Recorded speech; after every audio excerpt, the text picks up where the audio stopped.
S. Aa. Ben 2 dakika şu ekran şeyini yapacağım. Bu ekran kapalama kapatayım. Yerine pencere yakalama deyip. Bu değil. Dur lan 2 dakika sen Steam'de kal. Ekranı açacağız. Şu ekranı açacağız aynen. Pencere yakalamayı. Abicim bir dakika. Aynen buraya geçirelim.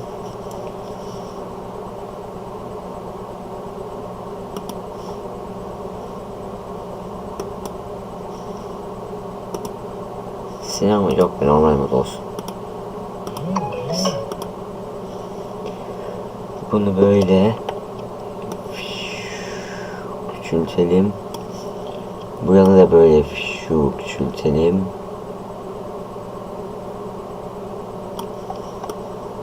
Ve burayı böylece büyütelim. Tabi o sırada biz de kaynayıp gitmeyelim. Tam işte böyle. Böyle yaptık. Burada böyle arkada açık kalsın. O sırada biz de chatle konuşma yapalım. Bu arada ekrana chat yansıtma şeyini yapmadım. Üşendim. Ama buradan arkadan yayın açacağım. Sizin yazdıklarınızı ben buradan okuyacağım. Dur lan. Evet. Selamlar. Herkes selam yazmış. Saat 9'da başlayacak yayın. 12 dakikamız var. O 12 dakika içerisinde başlamasını bekleyeceğiz. Şimdi bu yayın listesine yeni şeyler duyurulmuş Summer Game Fest 2022. Yani yeni şeyler dediğim de işte Multiversus diye bir tane oyun var, çıkacak işte. Onun da sunumu eklenmiş. Multiversus da zaten benim dikkatimi çektiği için ona bakacağım. Video linki atalım mı? Aslında 10 dakika içerisinde olabilir. Kısa videolar olacaksa atılabilir aynen. Ama onu Discord'dan atın herhalde ya. Discord'dan rahat olur. Yeni PC mi aldın, FPS sorununu nasıl düzelttin? Derken bildirimler geliyor. Yeni PC, yani yeni PC, daha geçen seferkinden daha üst bir PC ama işte aslında tek sıkıntı değil ya, bu kameranın kalitesi birazcık kötü ama sıkıntı yok. Summer Game Fest ne oldu lan? Tamam, sıkıntı yok. Ben Discord'u kontrol ederken oldu. Bu ekrana mı geçsek 2 dakikaya?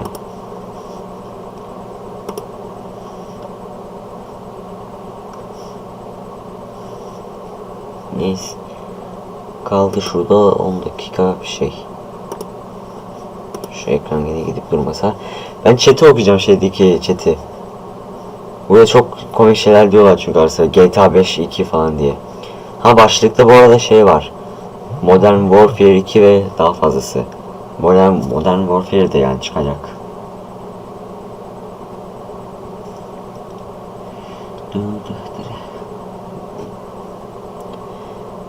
Ne yazıyorlar? Hollow Knight Silksong diye bir şey çıkacaktı. O çok bilgim yok. DLC'si mi yoksa başka bir şey mi?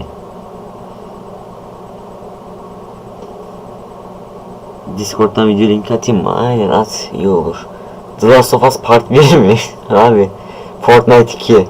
Yani chat'i okuması çok sarıyor bu şeyde ya. Abi seni seviyorum. Abi seni seviyorum ben demiş. Teşekkür ederim. 10 dakika geri sayım başladı. Test mi? Arkadan seslen.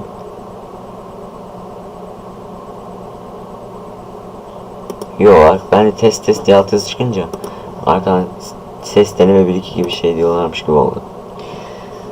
Bakalım Discord'dan link gelmiş mi? Gelmiş mi bakalım. Pandaman yorum okuma 2 ama bekle, ben bunu oğlum 8'de. Ben bu videoyu gördüydüm lan, bu video video kliplerinin yerleri değişmiş versiyonuydu. Aynen gitmedi değil mi? 9 dakika 31 saniye kaldı şu anda. Geri sayım var. Heyecan yaptık, evet. E3 dönemini başlatıyor. Dur lan, daha kısa hatta. Geriden izlemeyelim. Millet böyle GTA 6'da yurdular falan deyince olmasın yani. Azıcık FPS problemi mi var? Bir dakika. O azıcık olacaksa ya yapacak bir şey yok. Azıcık olabilir. O konuda yapabileceğim bir şey yok. Şu an yapabileceğimin en stabil haline getirebildim şu anda. 8 dakika 37 saniye.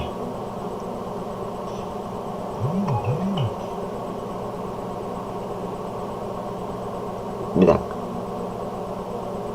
Tam çok kasmıyormuş. Benim bir şey OBS'ten bakınca kasmıyormuş gibi geliyor ama telefondan bakınca kasıyormuş gibiydi ama şimdi de kasmıyor orada. Güzel. No problem o zaman. 8 dakika 13 saniye. Bakalım. Gelecek, göreceğiz. Ben arkadan şu Discord'u kapatayım. Yani 8 dakika bekleriz. Video izlemeye gerek kalmaz artık. 8 dakika kalmış. Çok kastırmasın.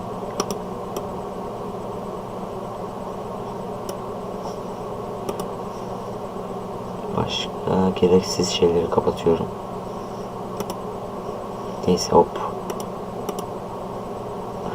Nihayet. Ekrana geldik. 7 dakika 44 saniye.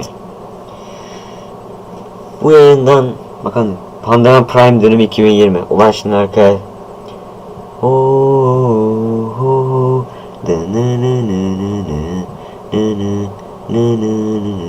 diye müzik koyacaklar gibi böyle. Şu anki yayınımı gösterip ondan sonra eski yayınları açmaları. Fikir verdim size, bak fikir verdim. Bunu yapmanız lazım.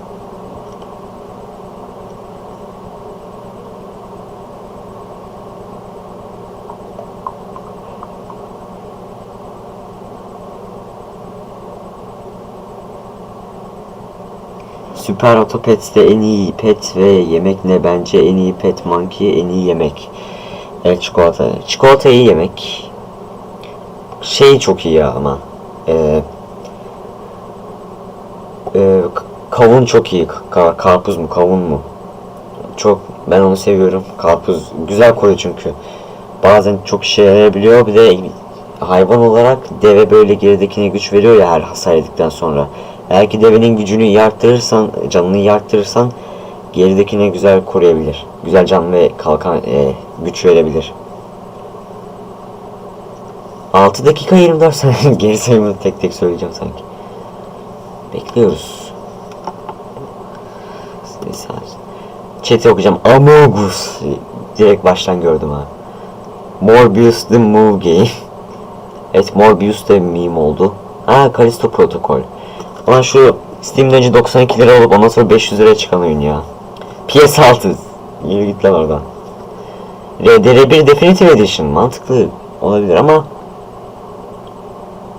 yani sadece Xbox'ta olması kötü. Yani PC'de olsaydı güzel olurdu ama bu saatte sonra zaten PC'ye gelmesi için olması gereken tek şey ya remake ya remaster işte. Bakalım. Mario Odyssey 2. Bakalım. Geoff Keighley abimiz gene bize 2,5 saat reklam izletecek mi? Arcane sezon 2. League of Legends dizisi olan. Başka ne diyorlar? Resident Evil 4 Remake Gameplay. Onun için erken be. Onun için Eylül ayını falan beklemek gerekir. Eylül ayında PlayStation bir sunum yaparsa o zaman görmüş oluruz. Among Us 2 çıkar mı? İnşallah çıkar. İnşallah çıkar. Among Us 5 çıkacak. Sen ne diyorsun? Oho 5 ha? 5 iyiymiş. Bad Company 3. Morbius the Game. Peki bu yayında Thor fragmanı göstermeleri komik olmaz mıydı? Bence olurdu. Çok alakasız bir şey. Horizon 3. Başka. Crimson Desert neydi lan? İsmi çok tanıdık geliyor. RDR2 Next Gen Patch. Pardon. Çok iyi. Çok iyi olur. Çok iyi olur. Bayağı iyi olurdu. Başlıkta bu arada Modern Warfare 2 de yazıyor. O yüzden oradan bir gameplay gelebilir.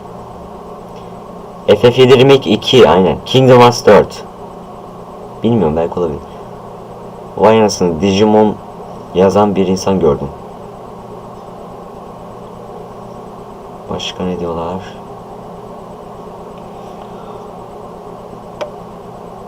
God of War, GTA 6, Bully 2, Hogwarts Legacy, Spider-Man 2 ve Wolverine. Abi çok şey bekliyorum be.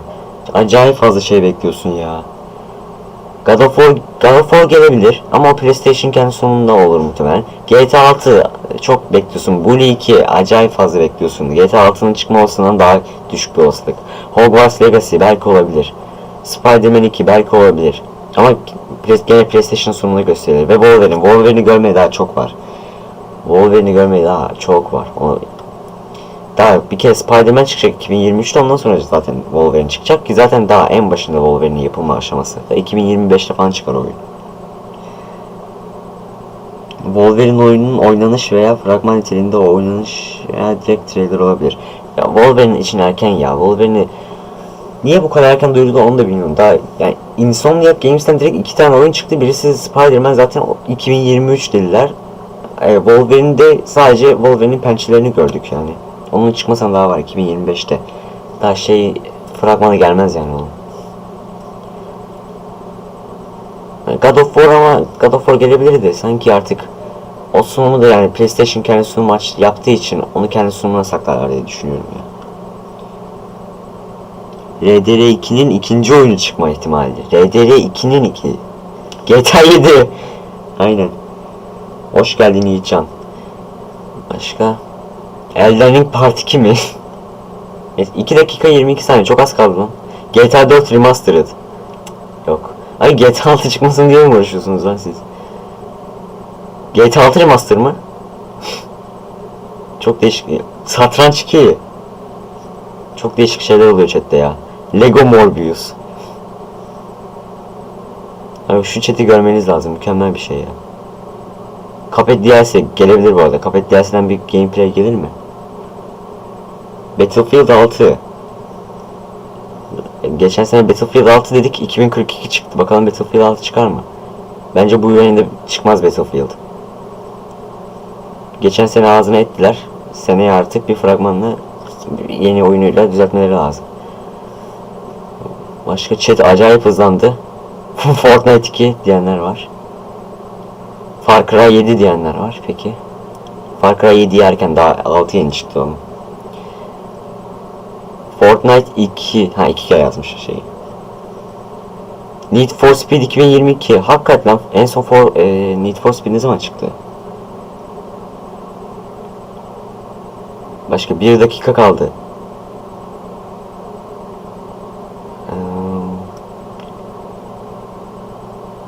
Elden Ring DLC. Oğlum Elden Ring'e doymadınız mı lan? Ben kendim oynamadım. Bir ay boyunca Elden Ring görmekten soğudum yani.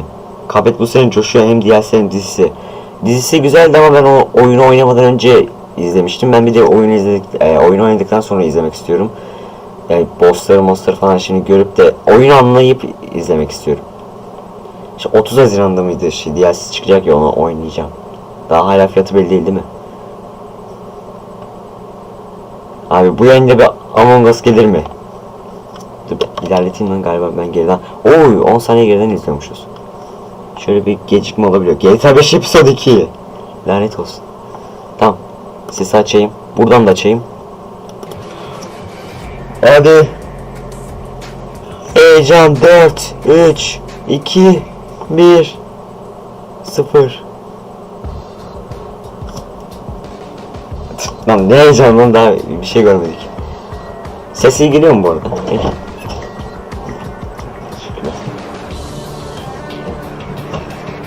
Summer Game Fest. Jeff Keighley abi, özlemişim seni. Ne haber abi?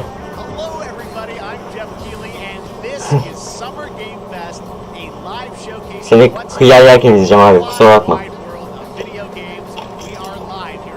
Abi GTA 6 duygusu şu an çok komik olmaz mı salatalık yerken?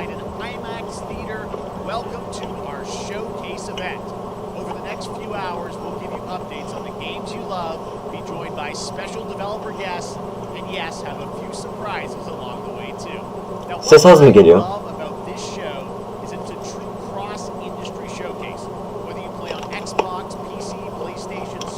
Ha doğru lan, her yerden bir şey yapıyor bu yayın. Ben de PlayStation özel yaparlar diye düşünüyorum.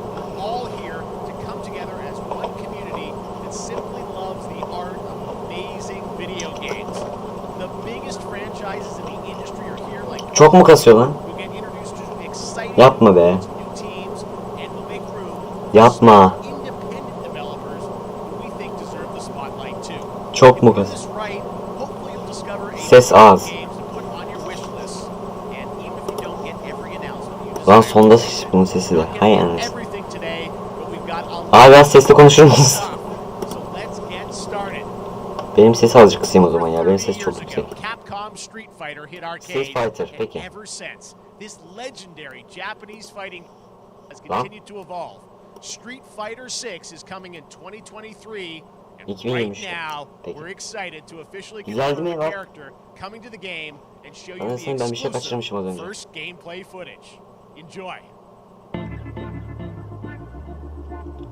World Premier Capcom ne haber abi? Düzelmesini ummaktan başka bir çarem yok. Street Fighter 6.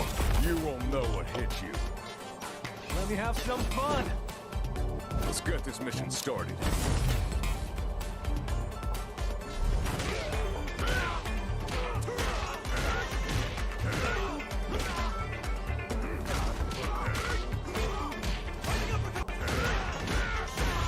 This will be a good fight. Ryu. My sights.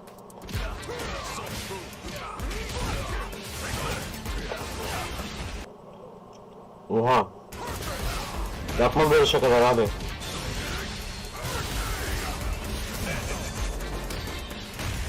Kalitenin de ağzına edildi ama.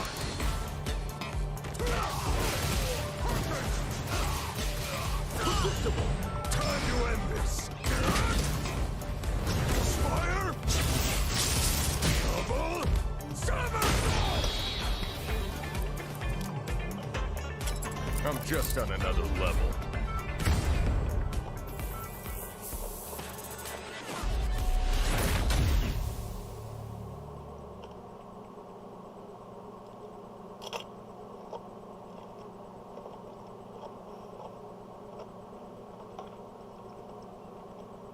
It's all about the cone.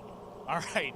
Next, it's time for a brand new game announcement here at Summer Game Fest. Check this out. GTA 6. GTA 6. Bunlar kim lan? Kim lan bu? Aha Battlefield 7. Yıl 2198 diyor. Sergeant Leo Alvarez of the CM-Leth Recon Squad. Kim lan bu? Our mission was to enter the Tantalus base, Bu ya locate the atıyor. comsat relay, and bring it back online. We found the relay, but there was a problem. Ha? Get that door closed now, Private. Close that gate. Nothing gets in here. Ray didn't make it. Tom Clancy. Pieces of Twin Peaks. Rainbow Six gibi. Willis, take the lead.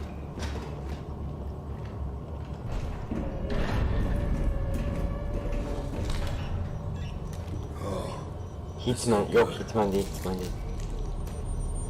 What we found was a new kind of evil, Ne lan bu?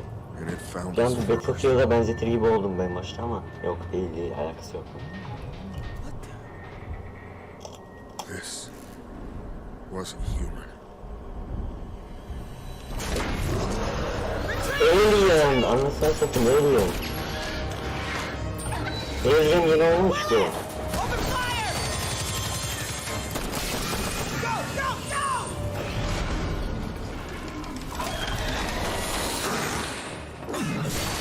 Alvarez, through that door!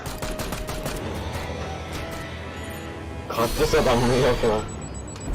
Hold that door, Sergeant! Ve boyudun ve şey yapıyorlar.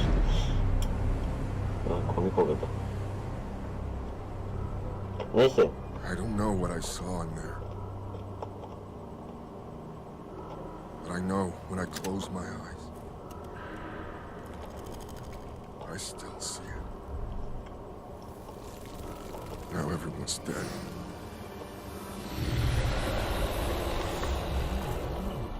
And someone needs to know.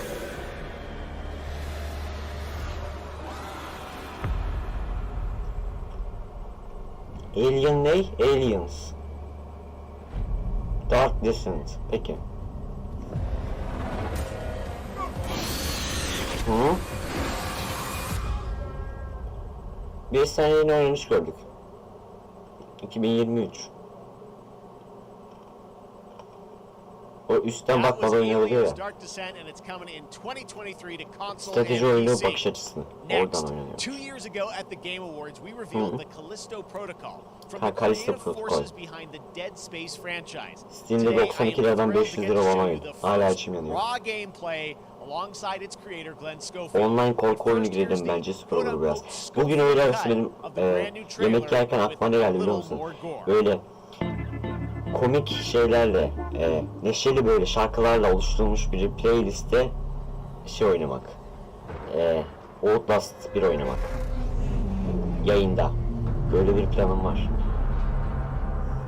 Tabii inşallah Krafton PUBG'nin yapımcıları doğru. Bu oyuna işte PUBG evreninde geçecek demişlerdi, ondan sonra yoktan geçmiyordu diye Did you tekrar know that they call duyurdular. Callisto the Dead Moon? Dead. Neyse benim kısacası bilgisayar şu an yayın izleme, video izlemede gene bir performans sağlayabiliyor ama bakalım oyun açmada bir performans verebilecek mi? That's your old life. You gotta let that go. Dead Space'i sevenler bu oyunu da sever bu oyunu. Life is entirely in Dead my Space oynama hands. planım var ama benim çoğu şey oynama planım var. Ama hiçbirini Trying oynamıyorum. to give you Ne zaman a oynarım chance acaba? at rebirth. Bu yayının sonunda bir GTA 6 bulmamız yok mu?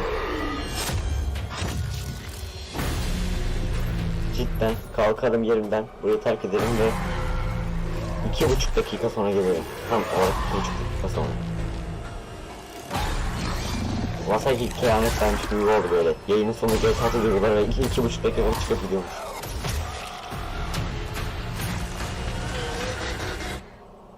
I just love that last part.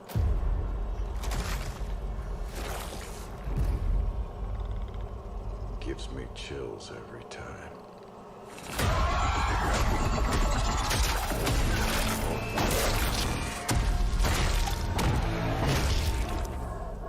Güzel.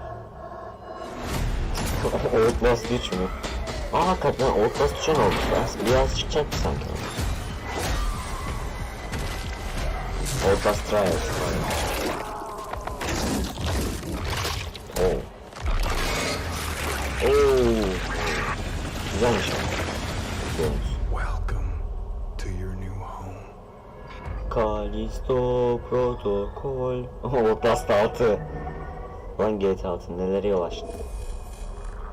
Day One Edition ve Dijital Deluxe Edition. 2 Aralık 2022. Bunun tarihi verilmiş miydi hatırlamıyorum. That's right. We know what you wanted to see. And joining me now, Glenn Schofield, Striking Distance. Glenn, first of all, Şimdi bu işin başındaki abiyle this game konuşacağız. looks absolutely incredible. And I got to say, the fact that you have built this team, this studio, new IP, shipping this December, all in COVID, blows me away. So congratulations. Yeah, thanks, man. Thanks for having us. I really do appreciate it, Jeff. And you know, for a second, just give me a second. You know, I want to thank you for all you've done for the game industry. Evet, evet, all these oyunumuzun years, man. oyun I think I've dünyasına known you çok like şey 16, yapacağımız 17 mesela. years now, and you've been an Oyunumuz ambassador. bütün oyuncuların You've çok sevdiği amplified bir new oyun games, new olacak. studios, Bundan and eminiz. Dead I Space just seven want to insanların thank you. I olduğunu really do appreciate biliyoruz. O yüzden Thank you. Not about me, it's about you guys. Yeah, I know, but- I appreciate that. Thank you so much. And yeah, it's so fun to do these shows and to show this game. So people saw the trailer, but what I'm so excited today is that you just brought a raw gameplay sequence. This game is in development and people are going to be blown away, I think, when they see it. But tell us a bit about what are we going to see today? Yeah, we got a couple minutes. Bu Like oyunun I said, üzerine raw geçen bir gameplay. yapıya sahip. It's two Dead Space segments olduğu in gibi the hani first Space half mi of the Space game. diyorlar ya ondan One is işte. a med bay, another Ve is a power yaratıklara station, silahımızla and you'll vurarak see, onlara zarar vereceğiz. new enemies, Çok some yeni bir şey değil mi? brutalities, some, Ulan şey just gibi about hissettim. everything. We were showcasing a 2010'ların new başı weapon yapılan called the küfürlü Grip. dublajlar gibi It's hissettim az önce like a yaparken. gravity gun, but it picks up the enemies and it shoves them into giant fans. It rips them apart. It's great. And then check out the nice ending we have, where we usually will kill our main character Jacob, and in a very unique way. And just for a second, I want to thank the team, man. Like you said, through COVID, through everything else, the dedication, the hard Evet, work. bu You oyunun guys are arkasında olan amazing. ekibimize Thank you çok very teşekkür much. ediyoruz. Çok büyük Glenn, I çalışmaları gotta var. say again, what you guys are shipping this year, this looks like a world-class next-gen game. It's rare that teams are bringing something out like this year, and let's let the footage speak for itself. Ben Schofield, striking distance. Here it is, the first gameplay of the İlk Callisto gameplay Protocol. Callisto Protokol'den. Aa, Dead Space. Arkadaşlar Dead Space 4. Dikkatlice izleyin.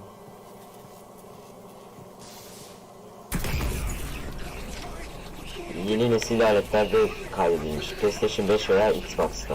Series S'te veya X'te.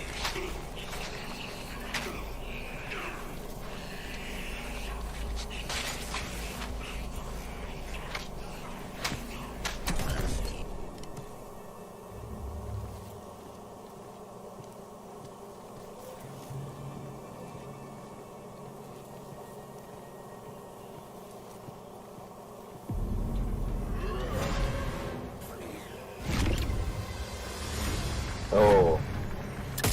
Gücü kullanıyor lan bildiğin. Use the force. Neyse. Yani Dead Space'in ruhani devamından daha fazlası gibi.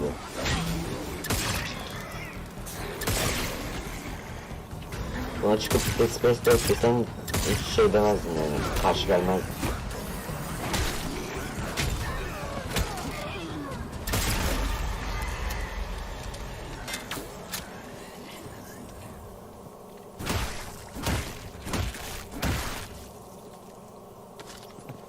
Callisto Credits.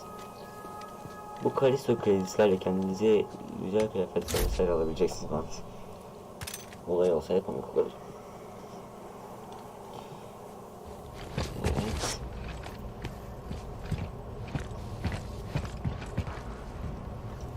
Peki bir Last of Us 3 gelmez mi?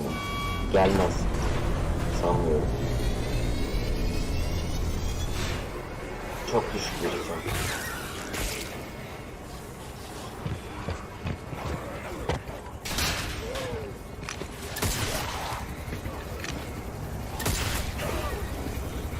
Oyun mekanikleri çok küçük duruyor. Ama ben son zamanlarda çok büyük şey lan. Benden mi kasmak kaynaklı yoksa? Valla ben çok son sıralarda böyle yeni nesil oyun oynadım diyemem diyorsun. Ana! Oo! Oo! Çok acı verici bölüm oldu. Oh my God, that just happened. All right, Neyse moving ben son on. This zamanlarda October, çok Call yeni of oyun Duty oynamadım Modern yani. Warfare 2 Ya, arrived. ama daha Infinity Ward is fark once again returning to its roots çok for a düşük modern şeyler day action game. And ya today we're about indie to gibi show you the oyunlar oynadım ya world da premiere of its eski oyunlar gameplay oynadığım için with a yeni level neslin şeyleri playthrough. To tell us more, küçüklüklerini ben let's head to anlayamıyor the Port olabilirim. of Long Beach to check in with Johanna Ferris, the head of Call of Duty. Evet, Call of Duty Modern Warfare 2 arkadaşlar. YBC TikTok aç 2. Hi everyone. In 2019, modern warfare changed everything. And on October 28th, we usher in a new era of Call of Duty with the launch of Modern Warfare 2. We are back, we are bigger, and we are bringing the entire team. Price, Gaz, Soap, Alejandro, Aa, and Gaz'ı of zenci course, yaptık. Ghost. We needed a stage big Call enough of to Duty debut Modern Call Warfare of 2 Duty in a whole new gameplay way. gösterilmesi yeter benim Inspired için. by the world we're about to Güzel. enter. Oil rigs, cargo ships, Gelir ya, and gelir. staggering odds are just the beginning. Here Buraya kadar is boşa Modern Warfare getirmemişler. 2. Gameplay. Minecraft oyunu belki 2020 Haziran ayında gelmiyor muydu? Ben öyle bir şey dedim hatırlamıyorum.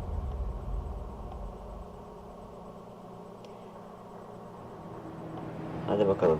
Sadece Call of Duty 4 Modern Warfare'i oynamış biri olarak Call of Duty serisindeki tek oynadığım Call of Duty oyunu o. Modern Warfare 2'yi yüklemiştim bu arada. Daha duyurulmadan önce tabii.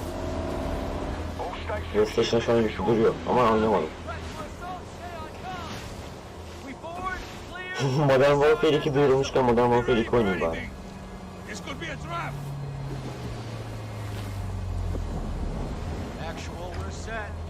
Evet, çok büyük bir Call of Duty hayran olmadığım için çok şey heyecanlandırmadı beni şu anda. Ama tabii bir GTA 6 olsa zaten burada hepimiz kalp krizi geçiririz diye tahmin ediyorum.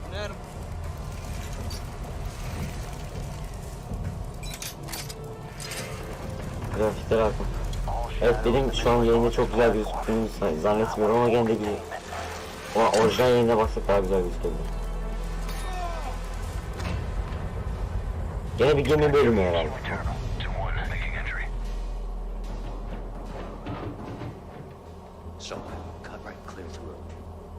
Abi ben cidden yeni nesil oyun görmemişim yakın zamanda ya. Çok güzel gözüküyor grafikleri.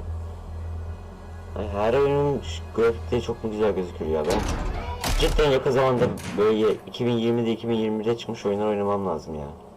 Bu yeni nesil şeyini yakalamam lazım. Rim clear. Coming out. Shadow 1 moving to the southeast stairwell. Scorers, right side.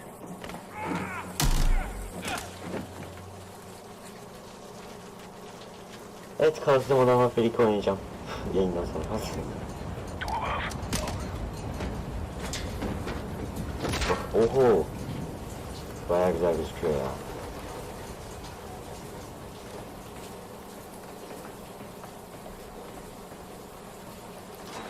Balcony door undone.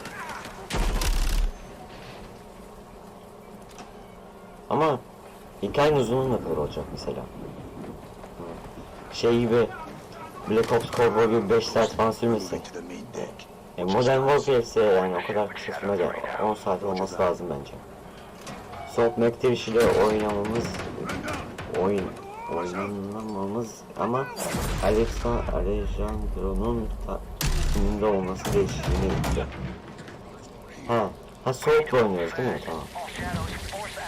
I want Eski Modern Warfare böyle değil grafikleri ama hikaye sağlam. Call of Duty bile içinde yani kaç seri ayrıldı. Modern Warfare, Black Ops.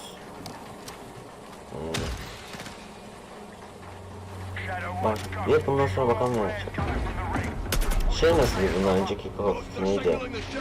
Vanguard nasıldı ya acaba? Hiç izlemedim bu Call of Duty alakam yok. Yani Black Ops Cold War'u görmüştüm yani konuşulmuş da Vanguard hiç konuşulmadı lan. Çıktığı zaman böyle hayal gibi çıktı gitti yani. Ama şu Modern Warfare 2 böyle olmaz yani. Çıkışına konuşulur biraz.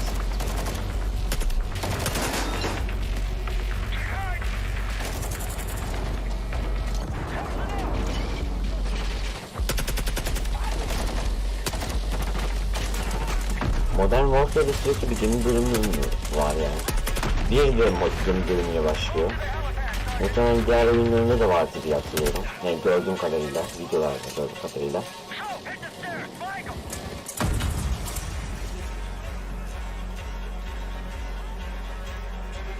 Vanguard'da Modern Warfare gibi bir ekibin hikayesi anlatıyor. Yayında bile oyunun FPS'i düşüyor. Kim bilir nasıl PC isteyecek. Hayır, bu böyle bir grafikte bir şeyin ne deli PC istediğini hayal edemiyorum. Öyleyse yeni nesil konsollara yatırım yapın arkadaşlar. Zaten iki tarafta zaten üyelik sistemleri getiriyor. O yüzden hiç sıkıntı yok. Ama yine de benim tercihim Xbox'tan yana. Ama Modern Warfare serisi kadar olsun ya da World War 2 oyunu gibi olsun hikayesi sağlam değil.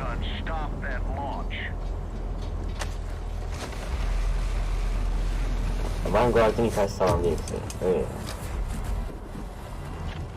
Hiç konuşulduğunu duymadım Vanguard'ın ya. Çok sessiz duyuldu, geçti gitti.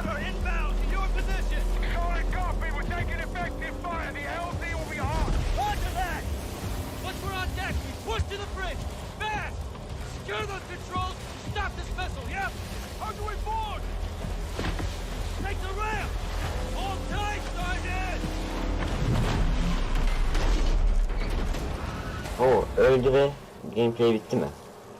Yani ay yok lan şeyin. Tam bu gene Call of Duty klasiği. Ölmüş gibi gözüken böyle kafası bulanan karakter.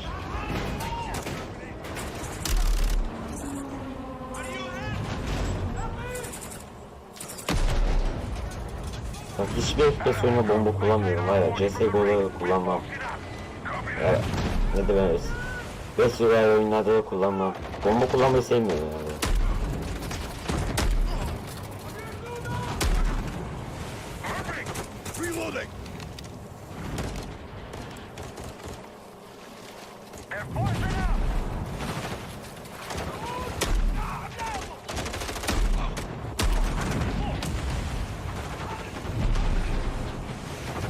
Yemin bölümü bitti sandıydım, devam ediyor hala yemin bölümü. I'm moving! Containers are the only cover we have. Just don't get caught between them!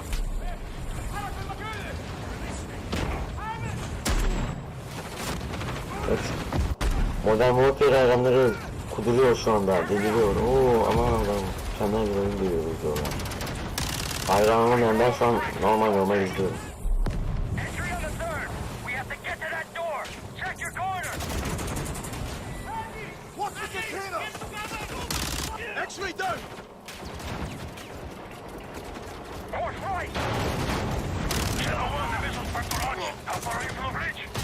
This is 1! We're pushing towards the entry now! Copy that.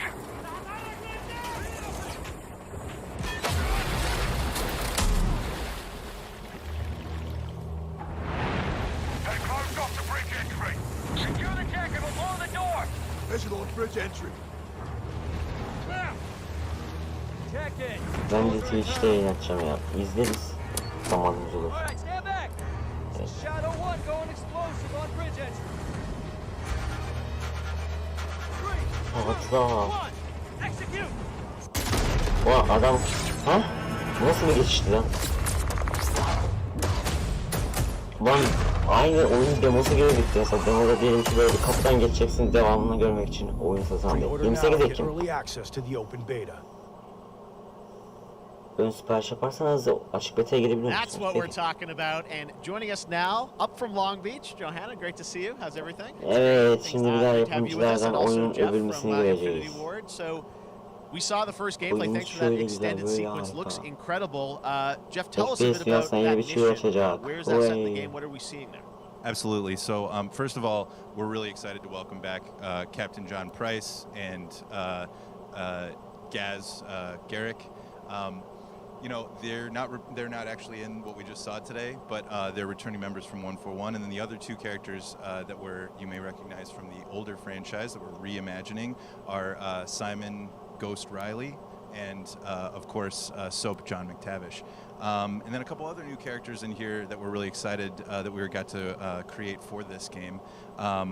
First, Commander Philip Graves and Mexican Special Forces Colonel Alejandro. And Alejandro, I gotta say, it's a character we're really excited about. He's a guy who's super capable and a guy who's just as important as Task Force 141. But as far as the level's concerned, you know, I got a shout out to IW. You know, this was a tremendous collaboration across all of the different disciplines. As you saw, everybody coming together, some really motivated devs here. And, you know, you saw the wind and the animations and the awesome sound design. And of course our new water tech, which is actually pushing the boat in different directions. It's creating a physically dynamic environment, allowing for the cover you were seeing. In certain cases you could be behind cover and then suddenly that cover would shift and leave you exposed, but it also leaves the enemy exposed, creating this emergent gameplay. So again, I'm very excited. Just can't wait. I'm so excited that we get to show it off today. And that's just a hint of where things are going to go. Johanna, tell us a bit about Call of Duty overall. Modern Warfare 2, obviously, you know, we're so excited that it's back this year, but you've got lots going on across Call of Duty. What can we expect from you guys this year? Yeah, first of all, thanks for having us here. We're just so excited for October 28th. It's such a big moment, not just for Modern Warfare 2 and everything that Jeff and the team at Infinity Ward have built, but it really marks this step change, what we're calling a transformational moment for the entire franchise. You're going to see incredible rendering, incredible graphics, all the things just within the game itself, built all on one shared engine now across Warzone and Modern Warfare 2 going forward. Of course, there's a lot of chatter and interest about the new Warzone experience. We're affectionately calling it Warzone 2.0. There will be a standalone experience of Warzone for current existing players as well. So we're going to sort of feed the entire community there, but all eyes on the 28th. And again, I think the collaboration has been incredible. Task Force 141. Warzone 2 mobile as well for players on the go. Modern Warfare 3 çıkarsa da Warzone 3 çıkar so it's just yani. a big moment and there's going to be a lot Ghost more olarak to come oyunda in the oynayabilecek miyiz months. bari deseler efendim. Well, before we leave, we got to ask a little bit about Warzone 2. I know we just, we're showing gameplay Online here, on this, but modunu can you tell us hakkında anything? Seems konuşalım like diyor there was a Warzone. little bit of a tease maybe in the trailer yesterday. Yeah, Warzone we're seeing that from the Battle Royale community. modu We değil love when the mi fans can yani pick Battle up some Royale things. Some tarzı chatter about maybe multiplayer. seeing high rise and other elements, but we will get into the details of Warzone 2.0 for sure. It will be an extension of the Modern Warfare 2 universe, so all the more reason why we think this game, this moment, is such an important tabii ki oğlum title for online all oyun of işte. us, looking ahead. And like we said, we're having a bold vision around the entire future for the franchise, so we're Modern in a Warfare position 3, we're really 4, excited. 5 bu seriyi All right, well, uzatacaklar. we're looking forward to Ohoho. October. Thanks so much for giving us the first look at the gameplay. Call of Duty, Modern Warfare 2. Thanks, Johanna and Jeff. All right, well, we've got lots more Summer Game Fest still to go, and now it's time to announce a classic PC gaming franchise is coming back with a sequel over 30 years after its first release. I loved this game when I was growing up, so I'm honored to share this very first look. 30 yıl mı? 4 yıl. Yanlış mı anladım? 30 yıl önce PC'leri klasiği geri mi dönüyordu? Microids. 30 yıl sonra. Dur o Ben Prince of Persia'ya benzettim. Yani ikonik franchise. İkonik bir franchise'in geri dönüşü. İkonik bir markanın geri dönüşü. Ya şimdi GTA. Ben Prince of Persia'ya çok benziyor bir şey. The Fight. Tamam, oyun ismi değildir tabii ki de. Continuous. Tamam. Evet, savaş devam ediyor. Ne ulan? Hiç tanıdık gelmedi. Don don don don. İsmi tanıdık gelmedi bakalım. Flashback 2. Tanıdık gelmedi. Flashback 2. Flashback değil. Kış 2022. Öyle bir oyun varmış demek ya. İkonik franchise nasıl duymadım lan daha All right, önce? let's turn back time. Back in 2017, we announced Witchfire at the Game Awards.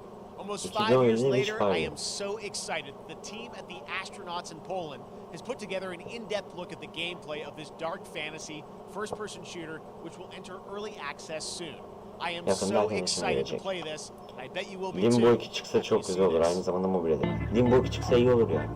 Limbo'yu oynamıştım. Ama Inside'de kaldı şimdi. Inside'da vardı öyle oyun. Onu da oynayacağım.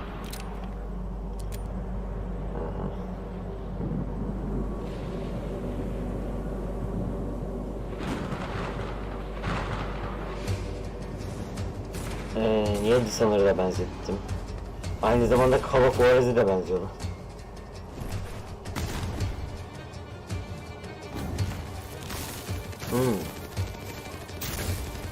Call of War gibi bir Dishonored. GTA 6 ve GE 3. Spider-Man Miles Morales 3. Satranç 7. Half-Life 5. GTA 4 2. Hayalim demişsin. Peki. Eminim hepsini bir gün göreceğiz. GTA 6'yı göreceğiz, Red Dead 3'ü göreceğiz. Hepsini bir gün göreceğiz. Umudunuzu kaybetmeyin.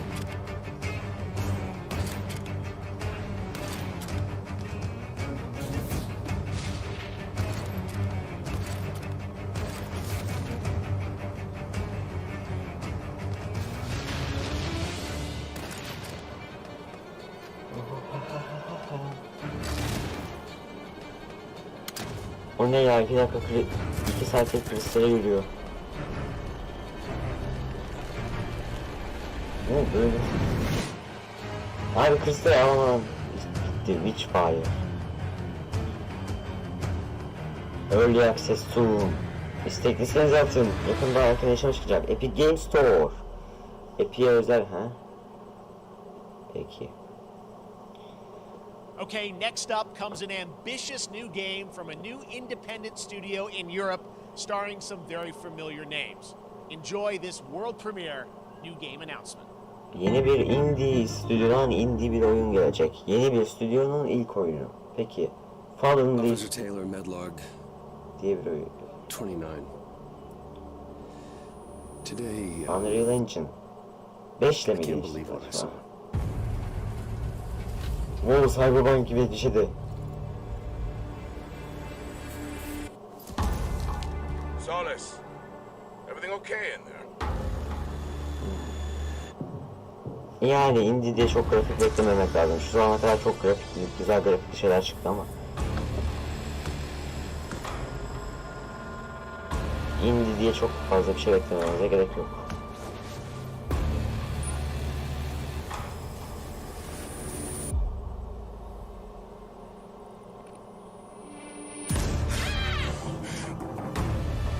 Dong, dong, dong.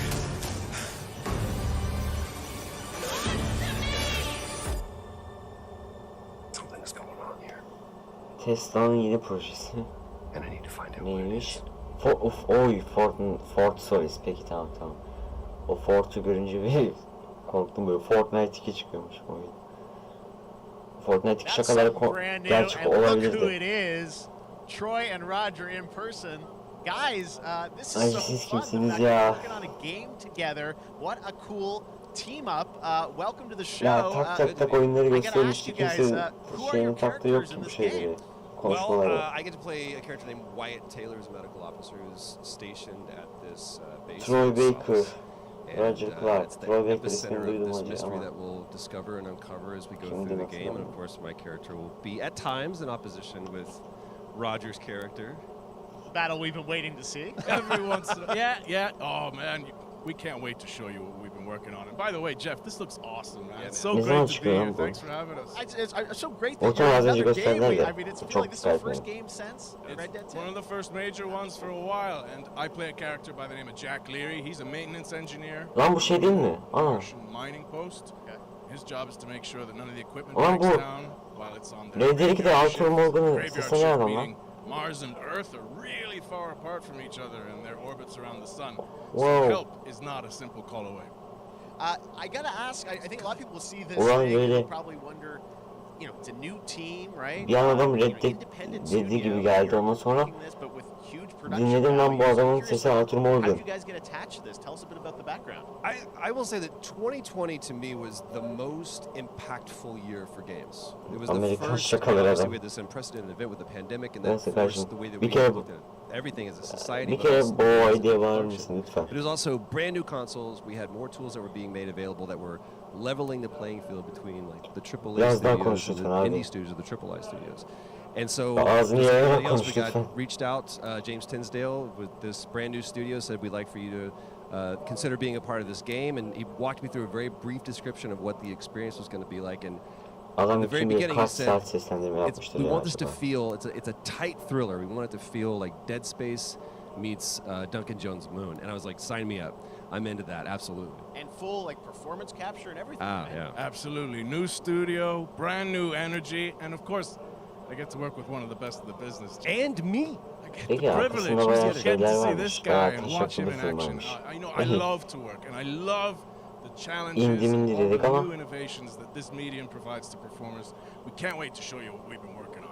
I think it's going to Yeah, I guess I've seen some of the behind the scenes and the performance capture, Unreal Engine 5. I mean, it looks absolutely phenomenal. Can you give us a hint about the gameplay? Like, what are we going to do in this game? Yeah, the verbs are always important. So we're going to let the game speak for itself. We'll be showing you more later on. Şey, But, gameplay'den this is a bir game where you as the planlamadık ya. player that you're going to be exploring, gameplay değil gibi bir şey discovering. göstermedi. Like we said, it's a very tight thriller. So you're moving very fast-paced through this world. There'll be multiple locations, multiple ways for you to traverse, which we're excited to show you about. And then the narrative is a huge element to this. They didn't waste GTA var dedi, any öldürdü sana resources on the performance for sure. I got to tell one quick story, if I can. That was one of our favorite moments. There is a lot of action in this game, and that was at Bakalım. the forefront of this. Bu yayının sonunda GTA 6 And to speak of the görsek. performance capture aspect, we brought in an incredible. Oh I gotta my give a God, shout out to çok değişik Nathaniel, bir our şeyler stunt olur. coordinator, who walked us through and really approached this in a completely different way than anything I've ever done before. And he says, "I want to know the story." Abicim of sen this like fight." yaparsın da ben And ona so 2 dakika Roger and I kaçlık sat vermez down miyim and abi? said, "These are who our characters are," and he goes, "Give me 1 hour, and I will come back to Kalbimizde you yerin with büyük the story of Arthur this Morgan fight." abi.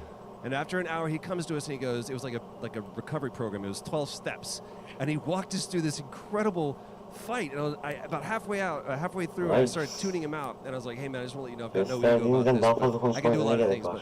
but I can't do this." And he grabbed me by my shoulders and he says, "Oh, you can, you will, and it's going to be glorious." And we did. And we It's did. like a dance. There was a lot of trust. LoL 2 veya Fortnite 2 Yeah, hariç we're sarmaz. excited. Big stunts. Yeah, I mean, Kardeşim, this is so cool to sen see. hala Just Fortnite 2 mi independent bekliyorsun? studios. Ona daha Teamed up yeni with you sezon guys. We çıktı. can't wait to see more. O oyun Troy, tekli Roger, thanks for online bir joining oyun. us here. 2 Happy çıkmaz New Year. o. Thank you. All right, appreciate Ha, that, bu arada guys. şey All right. ya. Well, next up, keeping up with the space theme, it's time to Dönüyorsun. world premiere a very exciting new game, which will Yeni bir feature a musical score by industry legend Mick Gordon. This one is going to grab you, and we are so honored. Müzikleriyle bizi için çekecek bir oyun. Bu arada o Fortnite böyle ilk chapter bittiği zamanlarda böyle lan Fortnite bitti falan mı demişti arkadaşım. Fortnite bitti demişti arkadaşım. Lan nasıl oluyor falan dedim. Ama sonra anladım ki chapter 2 yapmışlar. Şimdi de chapter 3 yaptılar ona. Üstüne. Dedim Fortnite bitiyor mu, nasıl oluyor, nasıl dedim. Sonra dünya bir toksiklikten daha kurtuldu dedim. Ama kurtulmamış. Üstüne üstlük o toksikliği beni de için çekti. Artık ben de Fortnite'ın üstüne. Fortnite sezon 9-2. Aynen. Sezon 9-2 mi? Sezon 9-2. Ha? Korku oyunu. Oho, terk edin. Yani bu kadar gerçekçi yapmayın lan korku oyunlarını. Müzikleriyle ilgili. Şimdi yarım saatte müzikler hakkında konuşuyorlar.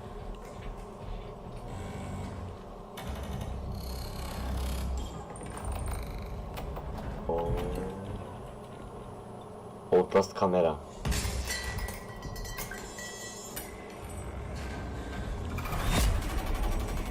Evet, korktum. O ama yüzü korktum. Adı ne bu oyunun? Rutin. Ne zaman çıkacak peki? Tam buna cevap vermedi maalesef. Game Pass'e 7 olmuş ya, oynarım. Doesn't that look great? That was Routine coming to Xbox and PC. It was first announced a decade ago and is now officially back. I can't wait to see more. 10 yıl önce mi duyurulmuş? Now it's time to check in with a very special guest who's been in his fair share of video games, including most recently Fortnite as the foundation.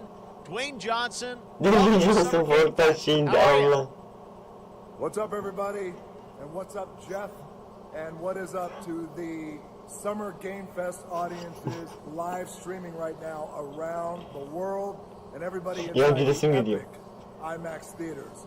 Dwayne Johnson here, coming at you from my Iron Paradise, the very hot and sweaty Dwayne Johnson geldi ya. And smelly Iron Paradise, powered by, of course, Zoa Energy, the #1 fastest growing energy drink in the game. You guys know me by a lot of nicknames. The Rock, La Roca in Spanish, Uncle Handsome, sexiest man alive, Big Drink Energy. There's always room for the extra large cheese pizza, especially when I'm delivering, and I deliver them often. You guys also know me as the greatest and most electrifying surprise in gaming that happened. You know me as the Foundation. And I gotta tell you guys, #1, thank you so much for the crazy response of me becoming the Foundation. Bak, Dwayne Johnson gelmesi zaten komik, bir de gelme sebebi Fortnite'da skinin olması yani. And the teams over there, and bu arada skini bende var to show Fortnite'da. you what we have in store for the future. And speaking of the future, in the future, you will also know me as Black Adam. Ha doğru, Black Adam, as millions of you know around the world who know the Black Adam mythology. Kusura bakma Dwayne abi, seni severim ama o filmi izleyeceğimi zannetmiyorum. DC sevmiyorum. Bir gün gerçekten güzel bir evren yaparlarsa belki izlerim. Marvel izlerim gibi. But the only difference, well, there's a few differences, but one of the biggest differences is Superman's weakness is magic, and Black Adam's one of his superpowers is magic. So you do the math. October 21st, I cannot wait for you guys to see Black Adam around the world in theaters only. And you guys will finally see the hierarchy of power in the DC universe change. It has been an honor to become Black Adam, and it is a role that's in my DNA and that I was born to play. I was born to play the Man in Black. And I'm honored to show it to you Aynen guys abi, on October Dwayne Black Adam'ı oynamak için until then, doğmuşsun kardeşim. Abicim. Kardeşimden hiç kusura bakma. Stay safe, stay focused, keep having fun, keep kicking ass. Enjoy your gaming, and I'll see you down the road. This is Black Adam. Black Adam fragmanını mı göstereceksin? İzlemedik. İzledim ki ben bunu. Nothing but heartache. I was a slave until I died. Acı. Ya, izledik. Hepimiz izledik. I was reborn a god. Yayınlanmış bir fragman.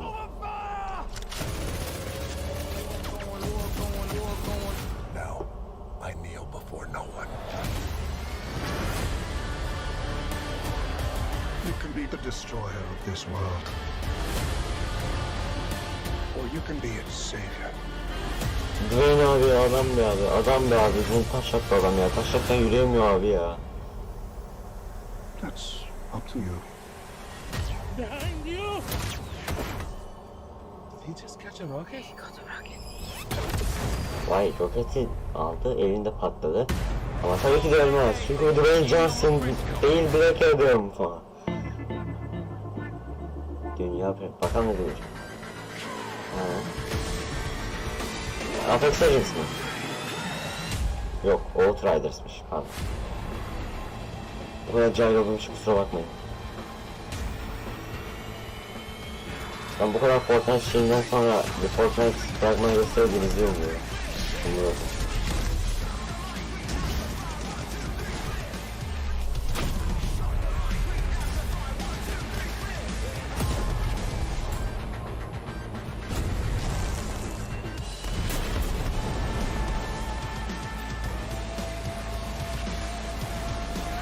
Outriders.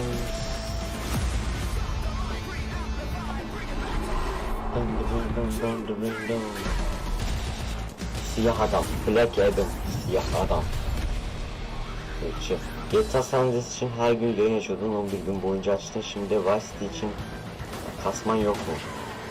Olabilir. Bir gün GTA Vice City için olabilir. The Unstoppable, The Immovable, Unbreakable, Collide. Başka ne var abi? Hoş geldin Krexor, aleykümselam. Outriders World Slayer. Ek paket mi? 30 Haziran 2022. Pre-order now. 48 saatlik erken erişim için. 10 Haziran'da da bir Endgame Reveal. Ha, sonra işte sunumunu yapacaklarmış gene. Nintendo Switch. Yakından ne geliyor? Mario. Sonra Nintendo Switch. Splatoon 3. Yeni mi bu? 9 Eylül'de. Yeni sanırım. Monster Hunter Rise Sunbreak. 30 Haziran. Bu da yeni. Cuphead 30 Haziran. Evet. Evet duyurdular. Capcom Fighting Collection 24 Haziran. Xenoblade Chronicles 3 29 Temmuz. Your Way. Nintendo Switch, your way to play. Helal olsun ya adamlar. Adamlar duyurdular Cuphead. Lan Cuphead'e 3 saniye gösterdi.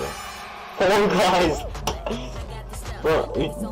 Bir senedir oynamıyorum lan ben bu oyunu. Fall Guys.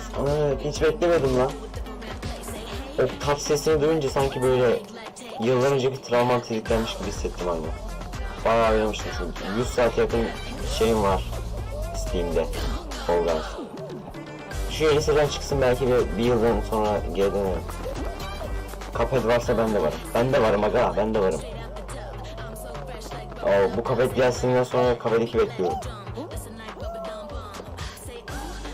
Lan adam sıkıştı, bari öyle dönüşmesin. Bakalım ne... oyunları gösterir size acı. Oyunla alakalı mı? Ne kadar komik.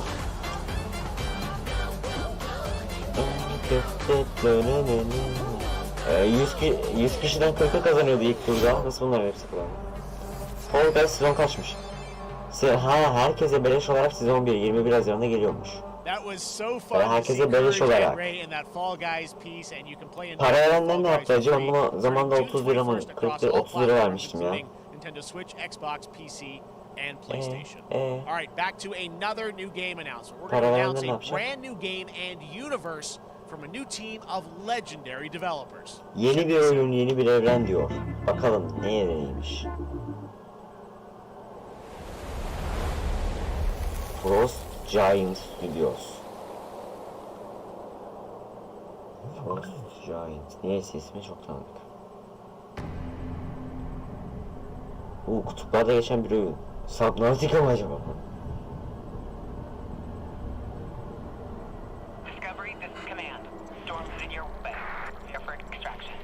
signal's breaking up. Command, I'll do one last scan. See you soon. Huh? Over. Niye bu kadar geçiksiniz abi? Ben yeni nesil oyunlardan çok uzak kaldım.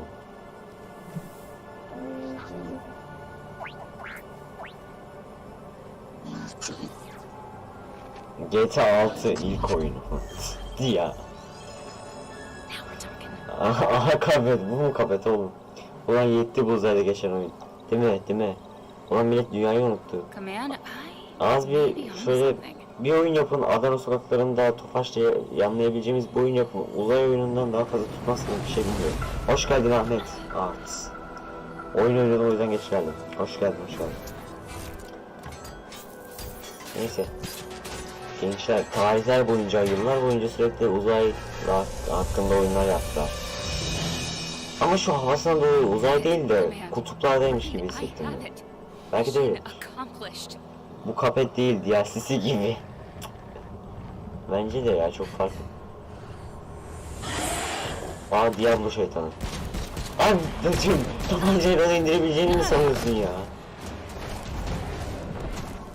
Ulan ne yaratıklarla kapıştık, onu öldürebileceğini sanıyor musun? Onun dışındaki tabaka nasıl taş gibidir. Attığın mermiyi geri sekerler. Kim bu?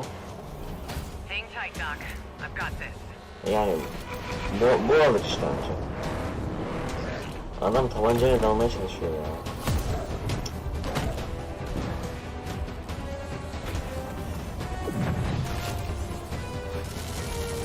Ooo, fena bir şeydi. Fena bir şeydi.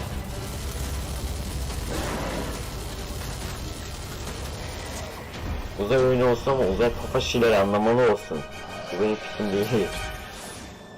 Belki uyanırız bir sahilde şarkısı çalıp yanlamak lazım Tofaş'ın içinde. Basket Tofaş olacak.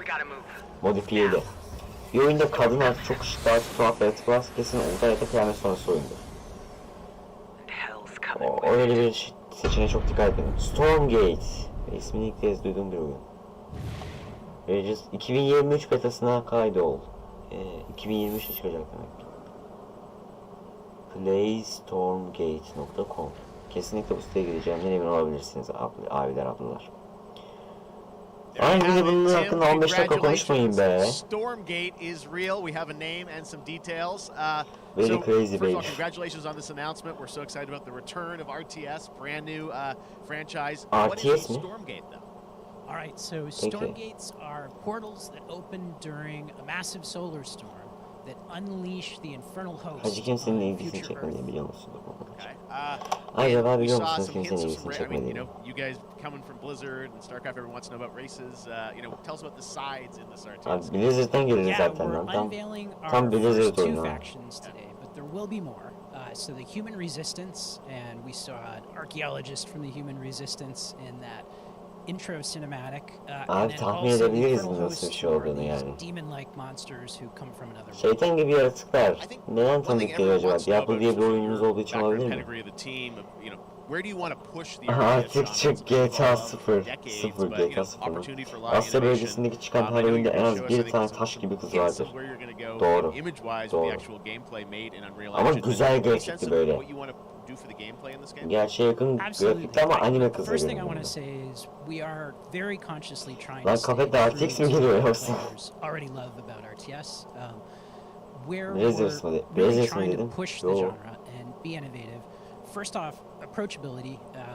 For one thing, we're free to play, but no pay to win, no Asya bölgesinde NFTs, buzul nothing mu like var? that. Asya Just to bölgesinde olmasına gerek lower yok ki that Asya barrier bölgesinden to çıkan entry oyunlar players in. hakkında We're konuşuyorum. also really trying to be a lot more social. So you'll be able to play the campaign cooperatively. We've got 3-player open-ended co-op, and we've even got co-op 3 versus 3 varmış. for competitive multiplayer. But of course, we've also still got 1v1 competitive. And as a little surprise, I think we've got some first kind of work in progress images from the game, right? Yeah, these are still very much still being worked on, but some shots of actual assets that we're building in Unreal Engine 5. Phoenix'in ultisi değil mi? Well, I love it. 2023, you said for the beta, so people can sign up now, get ready, and I'm just so thrilled that there is a Önceden brand 2022 için duyurulur RTS oyunlar çok franchise coming heyecan from you guys and your 2022 nasıl gelecek şimdi diye. StarCraft. We're so Artık excited 2023'e duyuruluyor. Hedef Thank you 2023 so much artık. for giving us your announcement today on Summer Game Fest. KP'den 4K. Yani All 4K right, ve Frost 1.8 Giant, saat. Stormgate, keep an eye out for it. Ben Now it's time for Stormgate'i another artık indie game announcement stormlayalım I'm lütfen. excited to share with you. Cuphead Highwater. X Ahmet Art X RTX teknolojisi. Good morning, Highwater dwellers. Cuphead ama Highwater anime Pirate o. Radio keeping you in the know with our flow. Alphaville authorities continue to deny Yeah, false şey rumors that oyun Alphaville daha. elites are planning to Demagogue evacuate to Mars. Studios True or not, stüdyo. the one thing we can't deny is that the world Raw. ended on a sunny day. Indie bir oyun daha. 6 dakika YBC TikTok'a çıktım panda. Öyle bir şey demedim. Max Payne remake ne hallerde acaba? Ondan bir şey göreceğiz mi? Onu ne zaman duyurmuşlar ya? Haberi. Yani bir zaman vermemişlerdi herhalde. Onun da yakında bir şey görmeyiz. Onu seneye görürüz bence.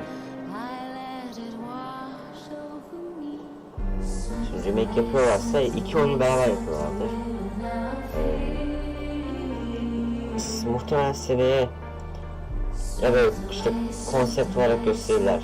İsim duyurusuyla beraber bir işte sinematik gibi bir şey izleriz, grafikte nasıl olacağını. Ondan sonraki senede çıkar. Yani 2024 diyorum ben. Bu oyun benim PC açar gibi. Yani indie oyun. Bir like'lar gelsin ya bir TikTok'u. Bende 2 like gözüküyor.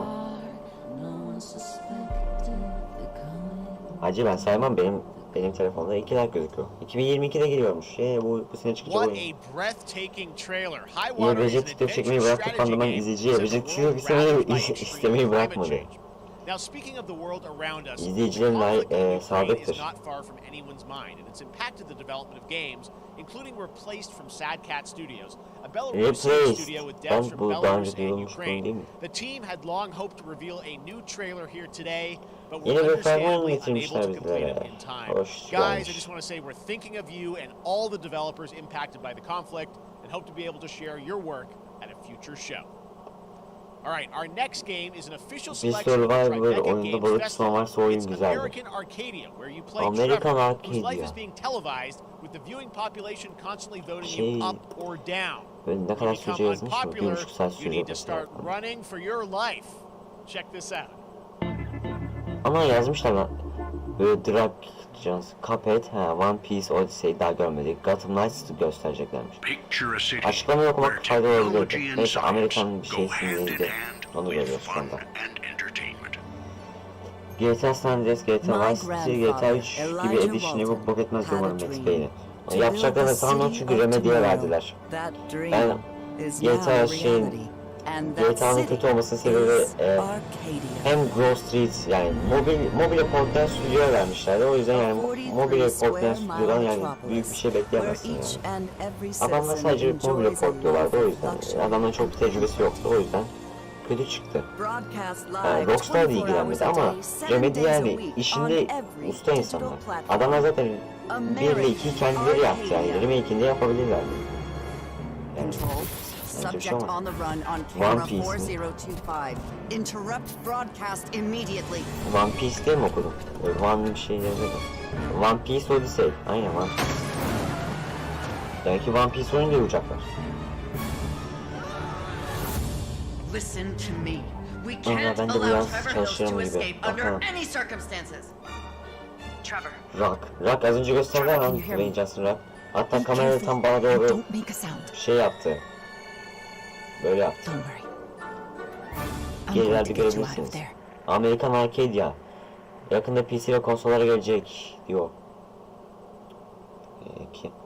Dostum ben büyük bir One Piece fanıyım.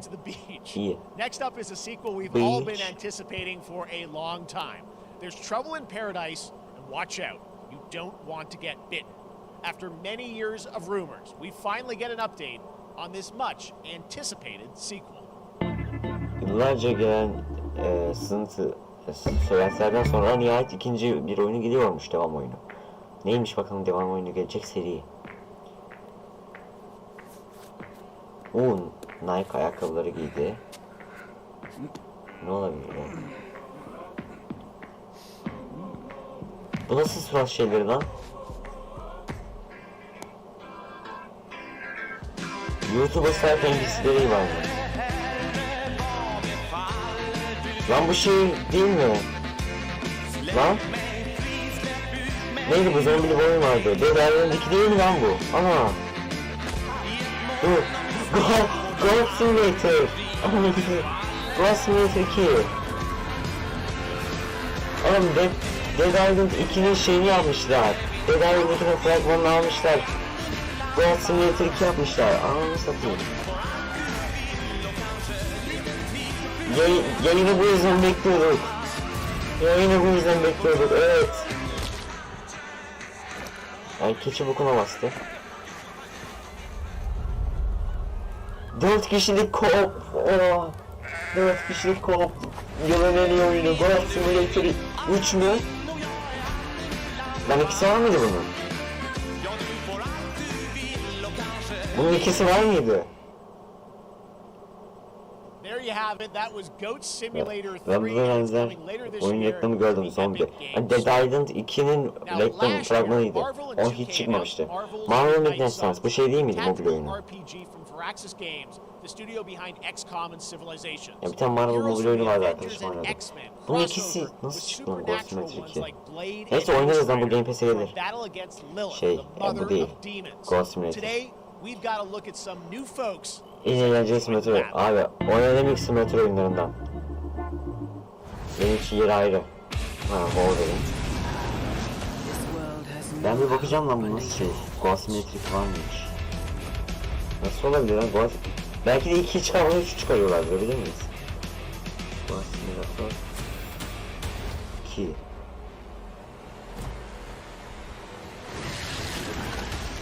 Yok lan. Ghost Simulator 1 var. 2 diye bir şey yok. Adamlar bizimle böyle taş geçiyorlar bilmiyorum. Dalga geçiyorlar herhalde.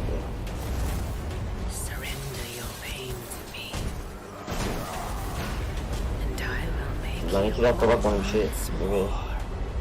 İkisini çıkarmadan 3'ü çıkarmışlar. Nasıl oluyor? Aa Venom. 2 çıkarmadan 3'ü çıkarıyorlar. What the fuck? Adamlar bizimle dalga geçiyorlar yani.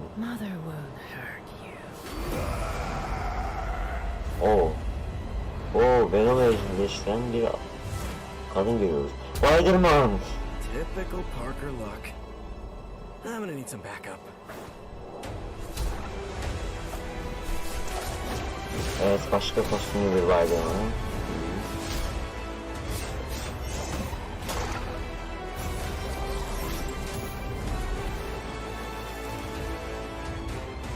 Ghost Rider mı o? Çok değişik kostümlü bir Spider-Man görüyoruz.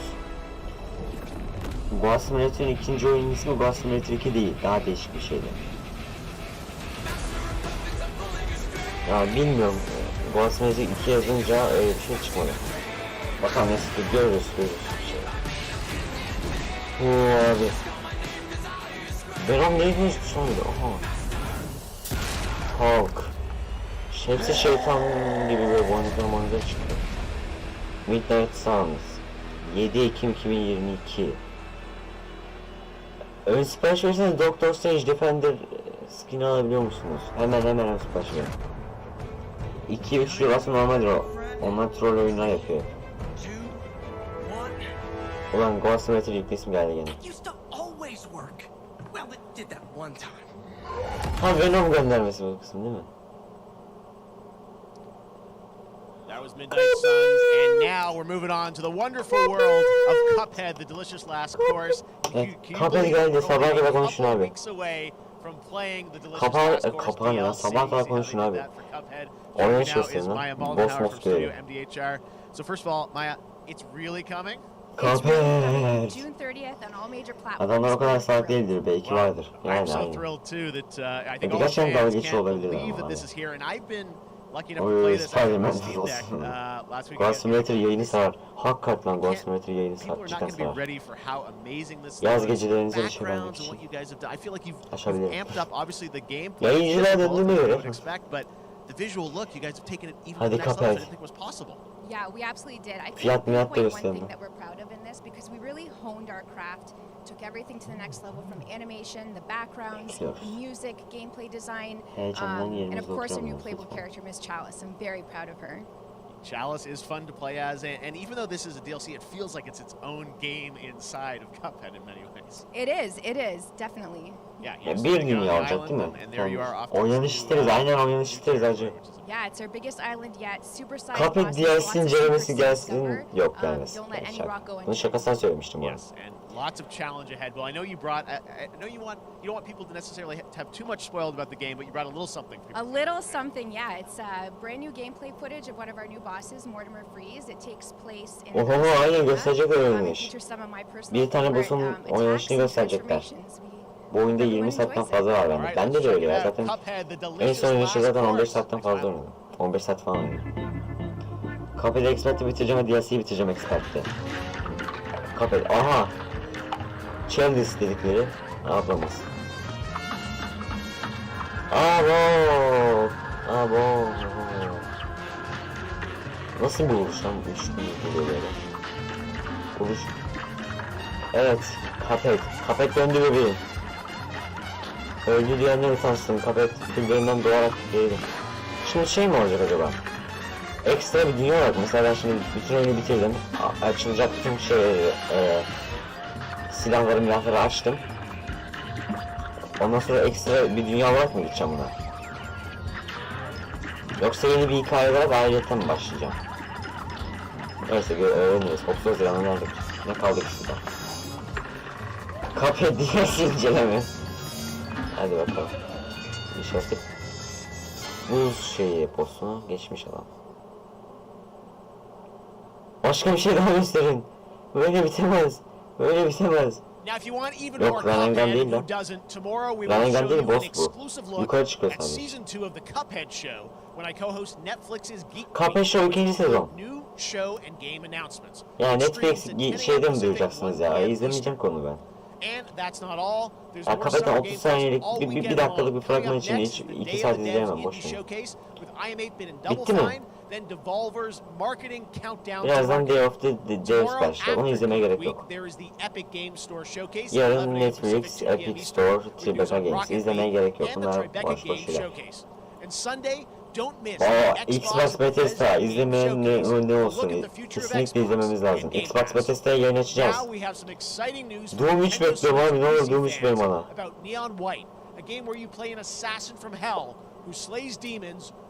Tam böyle bitişte böyle büyük bombaları bırakırlar mı bilmiyorum. World Premiere böyle Assassin'li bir şey değil ama. Ha yok ya. Aa dur FPS'miş lan. Bak kartonu falan sandım ben. We're called neons. Ya bir en sonunda bir ilgimi çeken bir şey vardı ya. Yarın yayın var mı? Yarın yayın yok ya. Yarın sunum yok. Yarın da cuma. Aslında yarın böyle bir şey mi yapsam? Bilmiyorum ya. Yayın açacağım zaman duyurusunu yaparım zaten. Yarın yayın açacağım ama illaki böyle Xbox yayını açacağız zaten o. Pazar günü mü oluyor 12'si? Aynen, pazar günü açacağım zaten.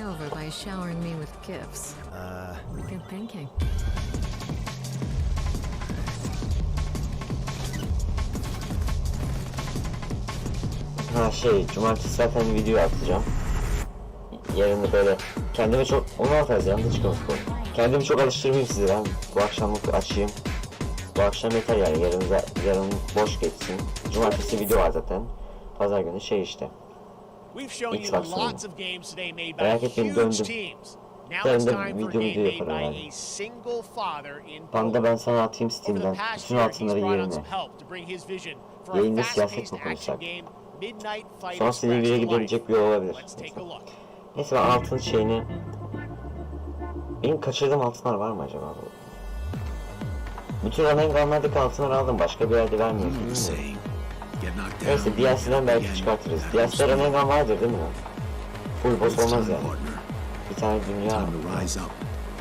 Yarınki yayında siyaset. Yok acı siyaset. Siyaset konuşulmaz ya. Niye konuşalım konu siyaset? Biz burada oyun oynamayı seven insanlarız. Oyun şeyleri izliyoruz yerine.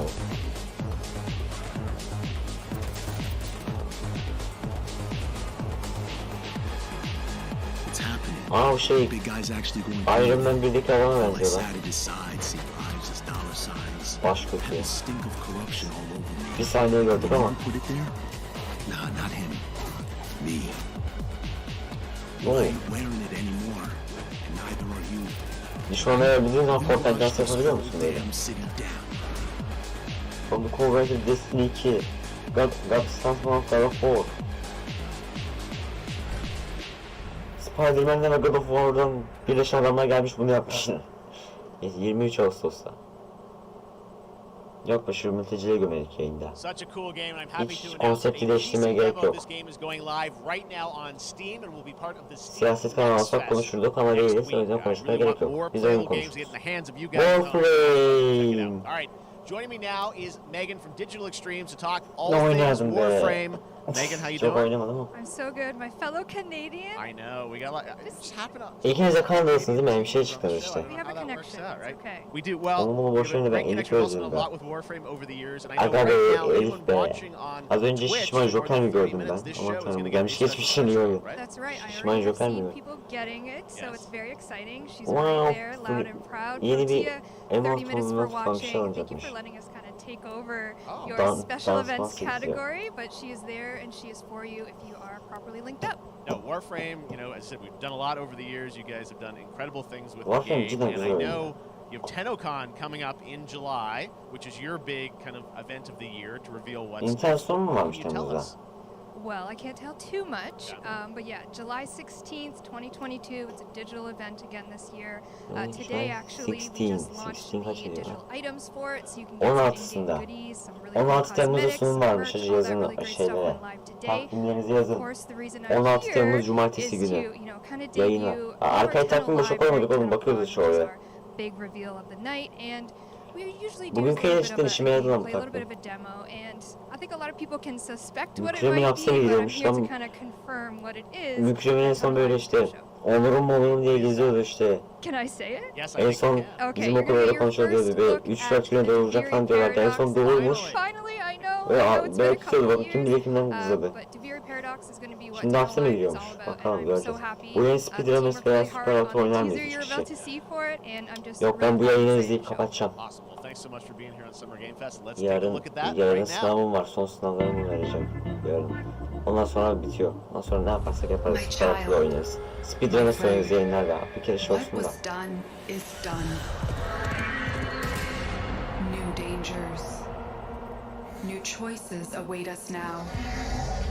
Lan bu adam niye John Marston'a benziyor? All That Matters. Oyunun ismi. Yoksa All That Matters Studios falan. Is how you play.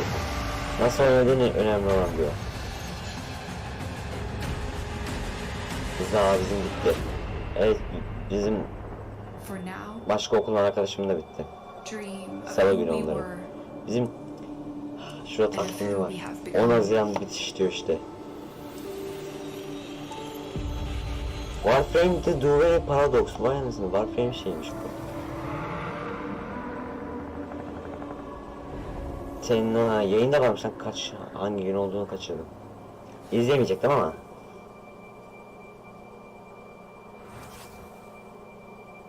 Ama Twitch'te izleyenlere böyle hesabını falan bağlayıp beleş şeyler veriyorlar lan. Join us in game during Nintendo Live for a special event. Allah'ım bunun çocuğunu babalı iyisin. Anime oyunu. Ama hala bak açıklamada yazdığı şeyi göstermediler. Gotham Knights'la şeyi göstermediler. One Piece'i. One Piece çıkana kadar buradayım. Yani One Piece hala çıkmadı, 1,5 saat olacak. Yayın başladı 1 saat oldu. Aa bu Fortnite değil mi?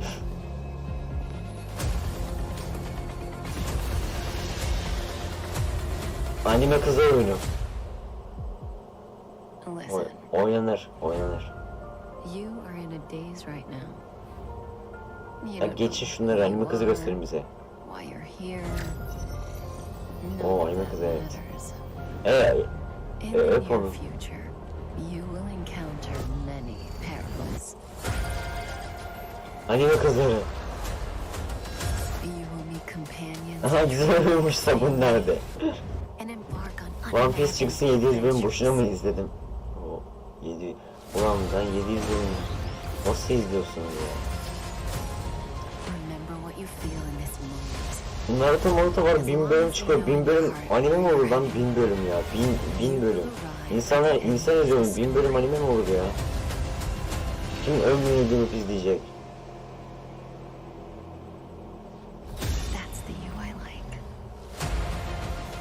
Ben 7 sezon dizi izledim diye kendimi mükemmel bir insan olarak görüyorum. Honkai Star Rail. Evet, anime oyunu, anime tadı. Ve şimdi niye bu mobil oyunların modern reklamlara benzedi? Şu harem kurmaları reklamları oluyor böyle. Padişahım çok yaşanıyor oyun. Coming soon, abi coming soon. One Piece 1000 bölüm değil miydi? Artık belki 700 bölümünü izlemiştir o. Tam 300 bölüm. Neyse, Naruto da 1000 bölüm olabilir. Şey dedim ya. 1052 bölüm hala devam ediyor One Piece. Kimin abi? 1052 bölüm nasıl izliyorsun? Here is the world premiere of a brand new look at Zenless's notable characters armed Zenless Zone Zero. ZZZ ne o? Dun dun dun dun dun. Hoyoverse. Adınızı çok duyacağız galiba.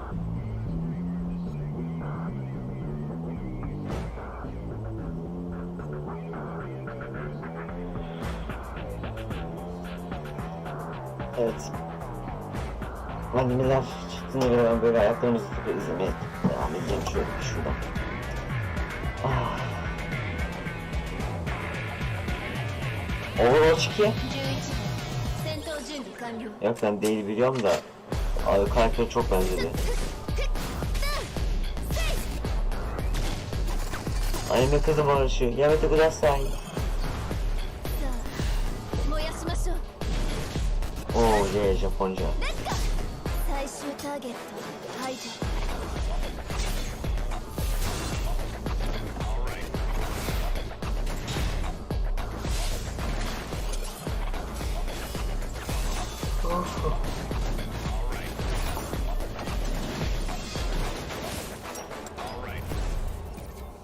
ZZZ Zenless Zone Zero.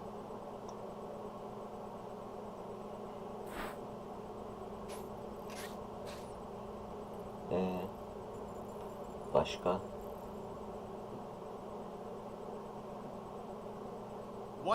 Oh, Teenage Mutant Ninja Turtles. Temenite.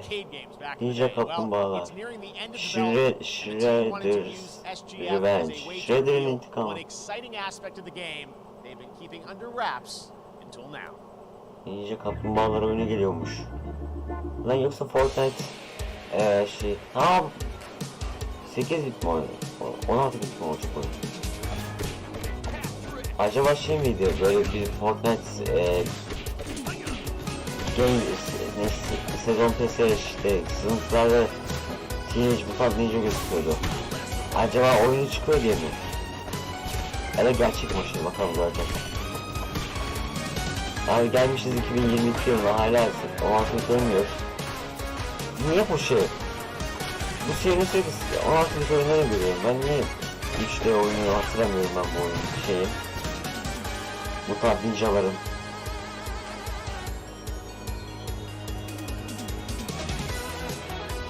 Altı kişilik oyun. 6 kişi lokal nasıl olacak lan? Klavyeye evet saldırı olur. Yani gameplay bölümünü düşünsen bile o kadar giriş bulamazsın yani sana girişini.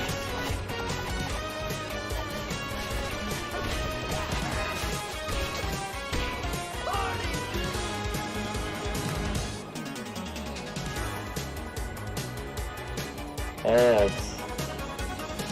Teenage Mutant Ninja Turtles. Available 16 Haziran 2022. Kalmış bir hafta. Tabii haftaya bugün çıkıyor. Askeri satranç oyunu. Satranç çıkıyor arkadaşlar. Bakın. Satranç çıkıyor.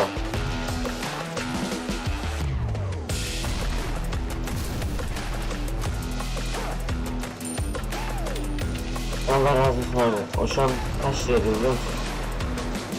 Orada nereden baksan bir 8-9 lira var.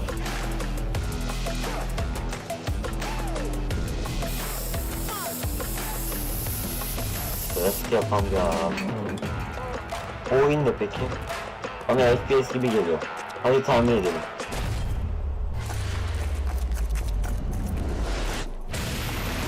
Ha?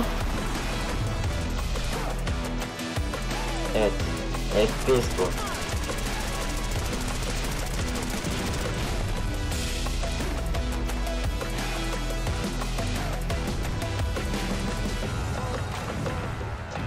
Team vs Team takım oyunu işte. Ha, Super People final beta 17 Ağustos mu ne yazıyordu? Humankind oynadım bu. Play with 6 new characters from Latin America. Adına göremiyorum. Niye bu sol istiyor? Abi niye sol istiyor koydun? Evet, 6 tane kültür varmış, hiçbirisini göremedik.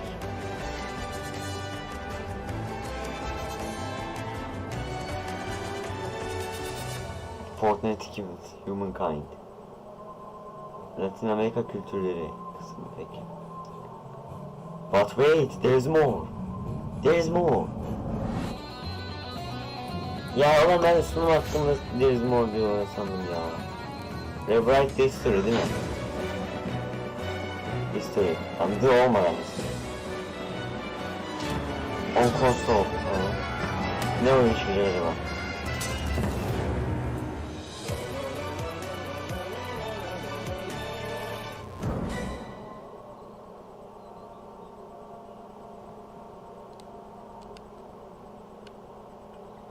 It's How more far than will you push humankind? Humankind reklamı devam ediyor hala.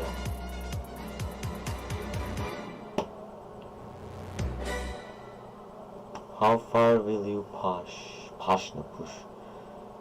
Ya, siz niye but wait there's more dersiniz ki? Yayın bitiyor ve devamında büyük bir şey allows you to olacak shape sandım your ya. civilization by combining a multitude of historical civilizations from the ancient to the modern era. One Piece is celebrating its 25th anniversary this year, and Bandai Namco is bringing the mega popular franchise back to video games with One Piece Odyssey. Monkey D. Luffy and his crew of pirates are off on their next adventure. This trailer reveals the setting, a mysterious island where Luffy and his Straw Hat crew become marooned in this exciting upcoming JRPG. JRPG. The Straw Hat Pirates journeying along the Grand Line. 見ろよ、あの島。でけえ塔がいっぱい立ってる。空に伸びてるあの光はなんだ？よし、面白そうだ。行ってみよう。ちょっと待ってるぜ。変な形の積乱雲がすごい速度で増えてる。Bakarız. Geldi One Piece.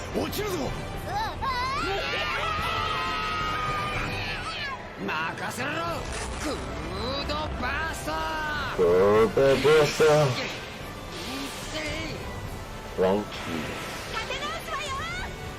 Nami. Tony Chopper. Brook. Usopp. Nico Robin. Karakterleri tanıyoruz. Roro'na Zero.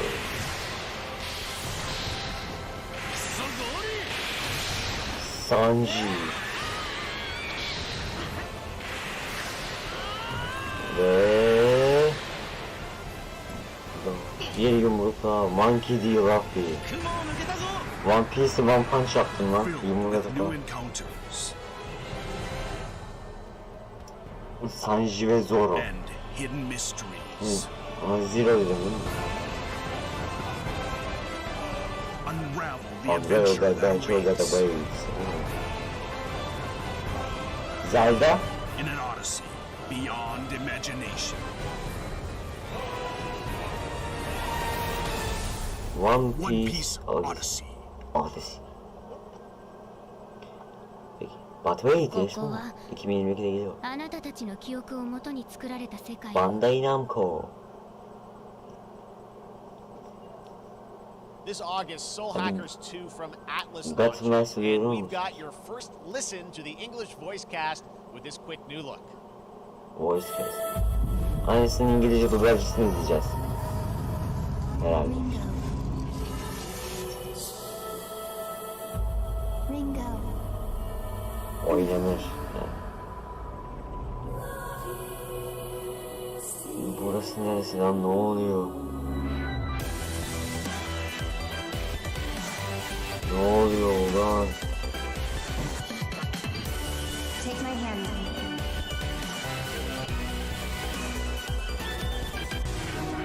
You get one more chance to make things right.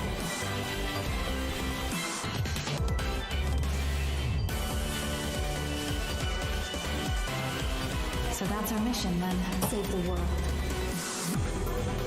Soul Hackers 2 26 Ağustos 2022'de. Across SGF events, you might be wondering how to plan for your summer gaming dreams. NerdWallet can help you find the smartest credit card for your gaming purchases at nerdwallet.com. The Epic Mega Sale is going on right now. Save up to 75% off top PC titles with an additional 25% off eligible products. And it wouldn't be the Mega Sale Reklam olmadan olmaz bir reklam abi. featuring Maneater. Be sure to claim your copy before the sale ends on June 16th. Tune into the Epic Games Store Twitch channel for our summer showcase on June 10th at 2 p.m. Eastern, 11 a.m. Pacific. We're taking a look at new announcements and updates from PC titles heading to the store this year and beyond. Aşağı reklamlar etmedi. One Piece izleme yayını yapman yok mu peki? Yok. Anime sevmiyorum. Arada bir saniye oy gördüğünde Minecraft ancak seviyorum. Ama tabii ki de bunların duyurulmayla mesela alakası yok. Çünkü bunlar reklam. Samsung Gaming Hub. Böyle şey reklam yapıyoruz lan, size parmağına bir şey kalsın ya. Eyle oynayıp yine böyle burası tamam. Faydalar sıkıyorsa. Abi lütfen oyuncu. Ooo Doom. Bak Doom dedim beni aldın ama. Tamam bunlar reklam. Ay reklamlar nesin. Elbette reklam olmadan bu yayının şeyleri çıkmazdı. Faturaları ödeyemezler herhalde. Yok abi.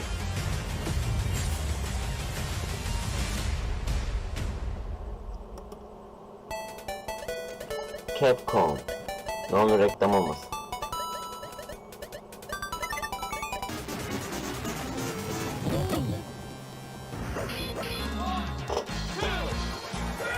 Ben şu chat'e bakacağım, chat ne diyor. Uyuma emojisi atıyorlar. Oh guys. GTA 6 çıkış tarihi Haziran 2118'di. Nintendo Switch. Bu reklamı da izledim abi. Benim niye izlediğim şeyler atıyorsun?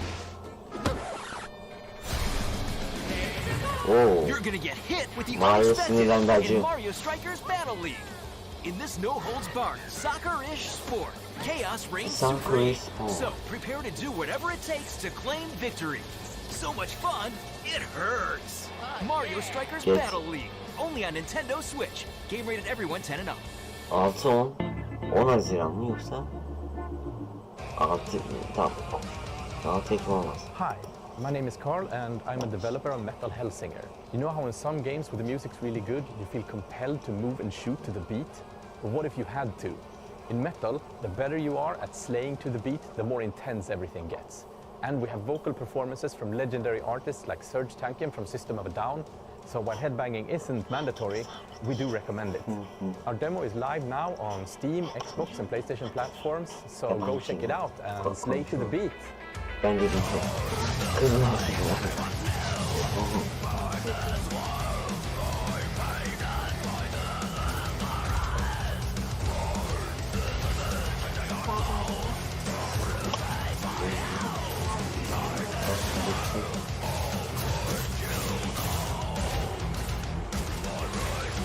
böyle bir şey.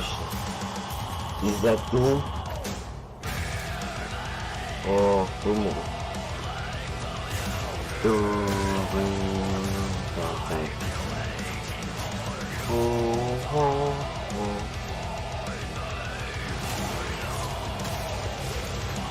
Ne güzel ilerliyorduk. Reklamları bitiremezsiniz abi.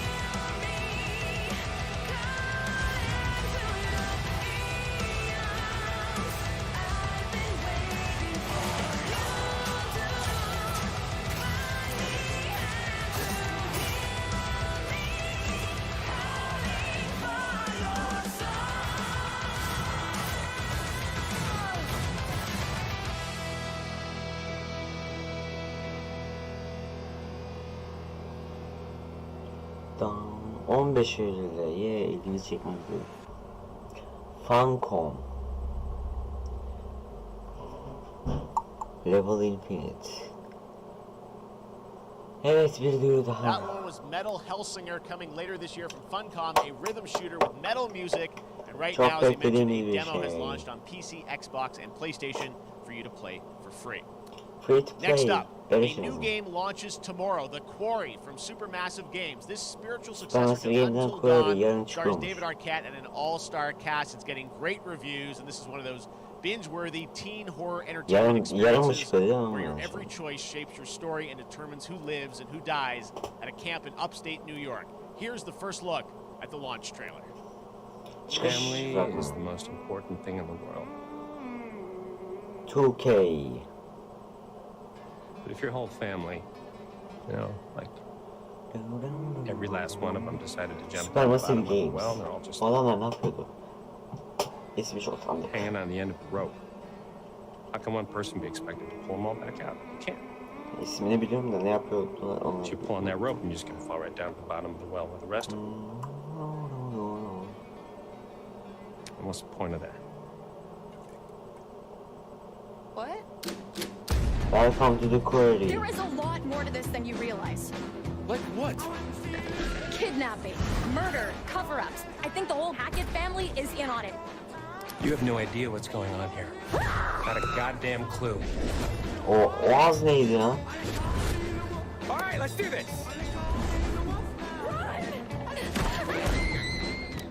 Şey mi yoksa bu? 13. Cuma gibi böyle gençlerin bir kampa gidip orada hayatta kalma çalışsın.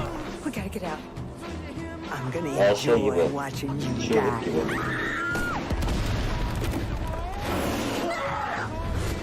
Peki. Öyleyse eğlenceli olabilir. This is gonna get a little messy. Oh, The Quarry, The Quarry, The Quarry bugün dergide okudum şeydi lan. Them's the rules, you noob. Anam tamam, kapağı görünce de tanıdım. The Quarry bugün dergide okudum. Back at the Game Awards, we were proud to reveal Nightingale, a shared world survival game from Inflection Games. The Quarry, ya bugün az önce dergiyi bitirdim bugün. Oradaki kapak. Including its innovative realm Bir card system sonraki lets you ayın impact things şeyi. like the weather pattern, resources, and challenges in its procedural realms. Here is your exclusive new look. Dın dın dın dın dın, gene elimizi çekmeyen bir oyun. You're alone in the realms, I'm afraid. Baltasıyla bir adam gelirken. Not even sure if Nightingale made it. Given how fragile you humans are, I'd say that staying fed, dry, and rested should be your priority. Önceliğin olmalı bir senin. Hayatta kalma oyunu. Hiç olmayan bir tür. Rare resources.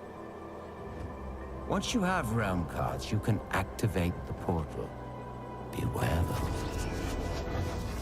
Foul things lurk in the interrealmic void, waiting to get in.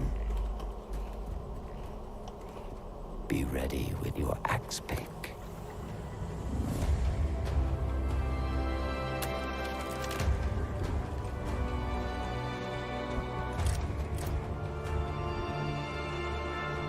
Craft realm cards. Hayır.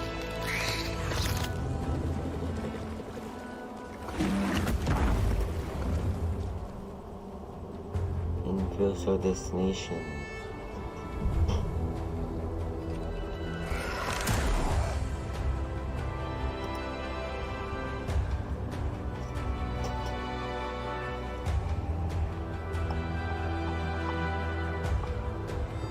Evet, medeniyet kuruyorlar. Sanki insanlık orada başlamış gibi. Think but this. Öyle. Nightingale. Inflection Games. Level Infinite falan. İstek listeme ekleyeceğim olabilirsiniz. Level Infinite falan. World Premier'den devam. The Saints are marching in on August 23rd with the reboot of Saints Row that we revealed last year at Gamescom. And today, we're happy to announce the launch of the Boss Factory demo across PC and console, which lets you design and set up your character. And since it's Saints Row, you guys are going to have a lot of fun with this one. Check it out. Saints Row Boss Factory. Tam bitmiyor mu hala? Nice. You gotta do something to capture people's attention. So what do we build next? Me.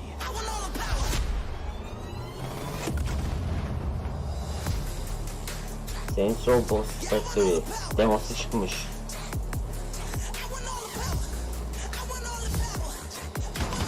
We are so good at this. Which fool wanna challenge me? Got a pack on your back with a stack, can't relax 'cause you know there's no guarantee. I never get this effect, don't react to the test of the mass and the cavalry. Stay correct as your majesty, savage. Video build this. Zorluk çıktığını sanmıyorum. Dinner and a show, baby. Cyberpunk bu. Ne yani? Cyberpunk. İstediği kıyafetleri hep gay yazılarının önünde fotoğraf çekiyor. Kola şapkası, hala kaldım bundan. Hiç gerçek hayatı görmedim ama. Oo, kendini vampir yapabiliyor musun? Wow. İnşaat işçisi. Oo. Hasta bir abi yapabiliyorsun. GTA 5 Emulation'dan eş alabiliyorsun. Saints Row bu yani. Saints Row.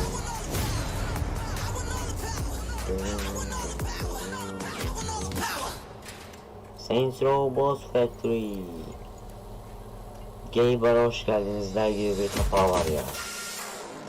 Demosu çıkmış, şimdi bilebilirsiniz. PS5, PS4, Xbox Series, Xbox One'da beleş diyor. Epic Games Showcase'te göstereceklermiş daha fazlasını. Ama bize ne? Next, we've got an exclusive first look Warhammer at extended 40K Dark gameplay of Tide. Warhammer 40K Dark Tide, Fat Shark's follow-up to the critically acclaimed Vermintide series. Dark Tide promises intense four-player co-op action and terrifying enemy hordes to team up against. And it's out on September 13th for PC, on Steam, and exclusively on console. Call of Duty gördük, Karışık Protokolü zaten gördük, Call of Duty gördük, One Piece Odyssey'i gördük. Gotham Knights kaldı bir tek göstermedikleri, onu da gösterdiklerin bitmesini umut edeceğiz. Manufacturer MXL1736 is heading towards a power systems failure thanks to a bit of heretic sabotage. So you're going to restore the coolant and hopefully save the day. Get in, access the operations array and use the cryonic rods to flush the system. Preferably before something explodes. Head on through the ventilation tunnels and look for an access point. This way! Move it!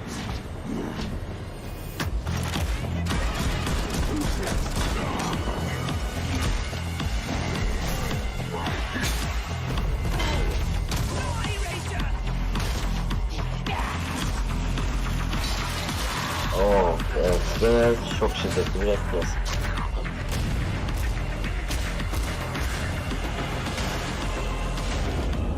Set your data interrogators.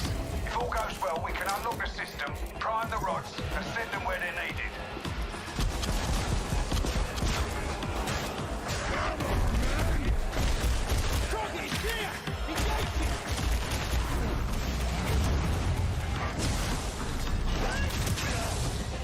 That's the first part done.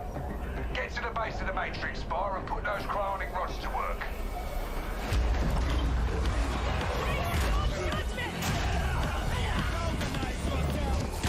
What are you waiting for? Get it in place!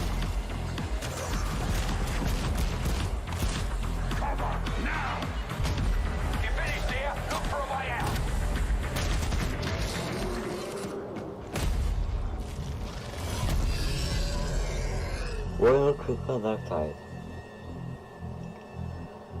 13 Eylül 2022'de çıkıyor. Bloober team is known for psychological horror games like Blair Witch and The Medium. Today, they are ready to reveal their latest creation made completely in Unreal Engine 5 for a visceral horror experience. Unreal Engine 5'te mi yapılmış? Of layers of fears. Get a dose. Unreal Engine 5'te yapılmış bir korku oyunu. Someone once said insanity runs in our family. Let it run.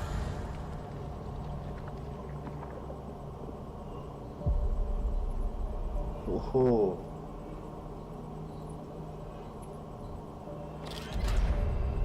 Kapanır. Tablonun tozu alınır. Piyanoya bakılır.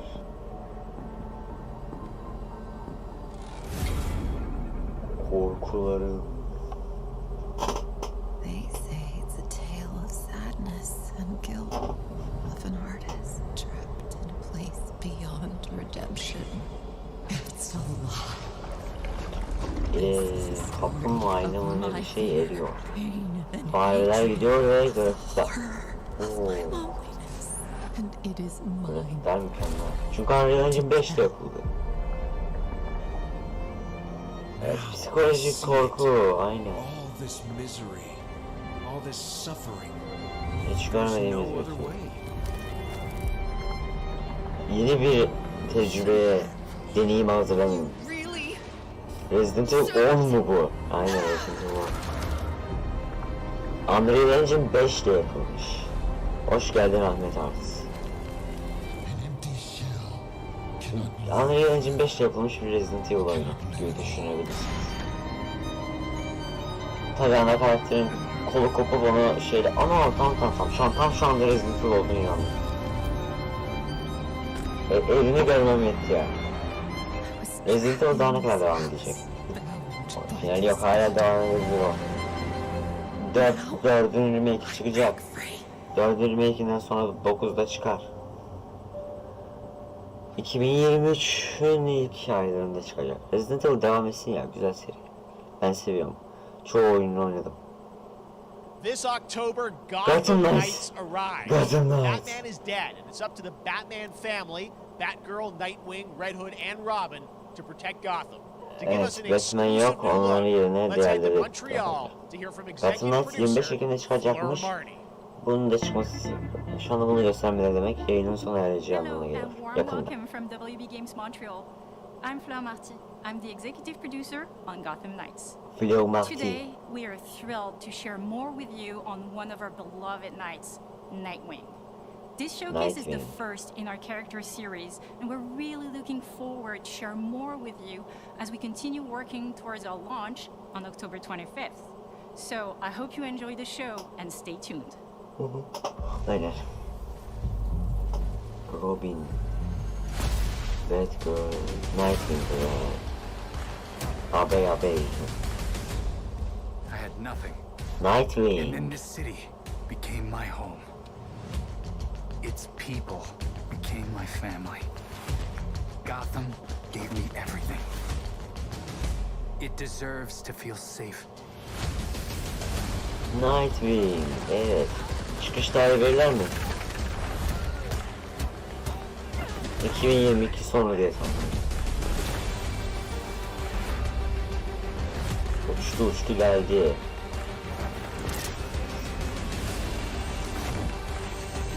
Ben de şimdi arkada açık olacak diyeyim, birazdan geleceğim. Tamam. And now, it's up to me.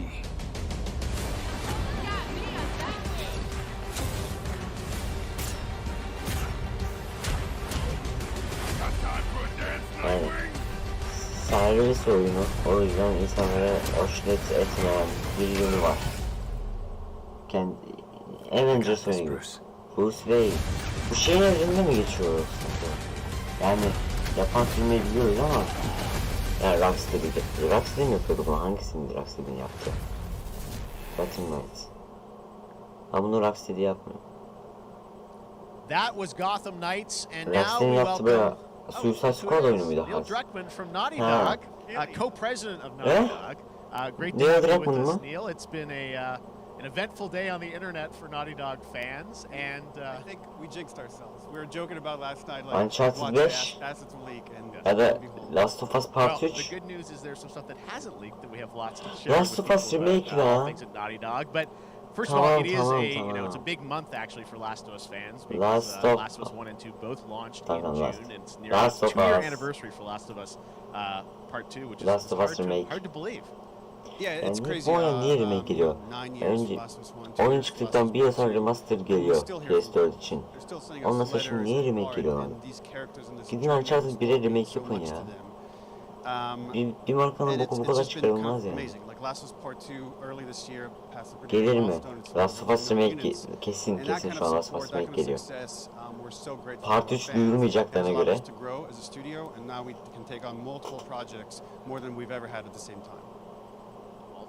Öncekinden daha fazla yani aynı anda birkaç proje yapacağız. Yani bu çok iyi reis. Demiş.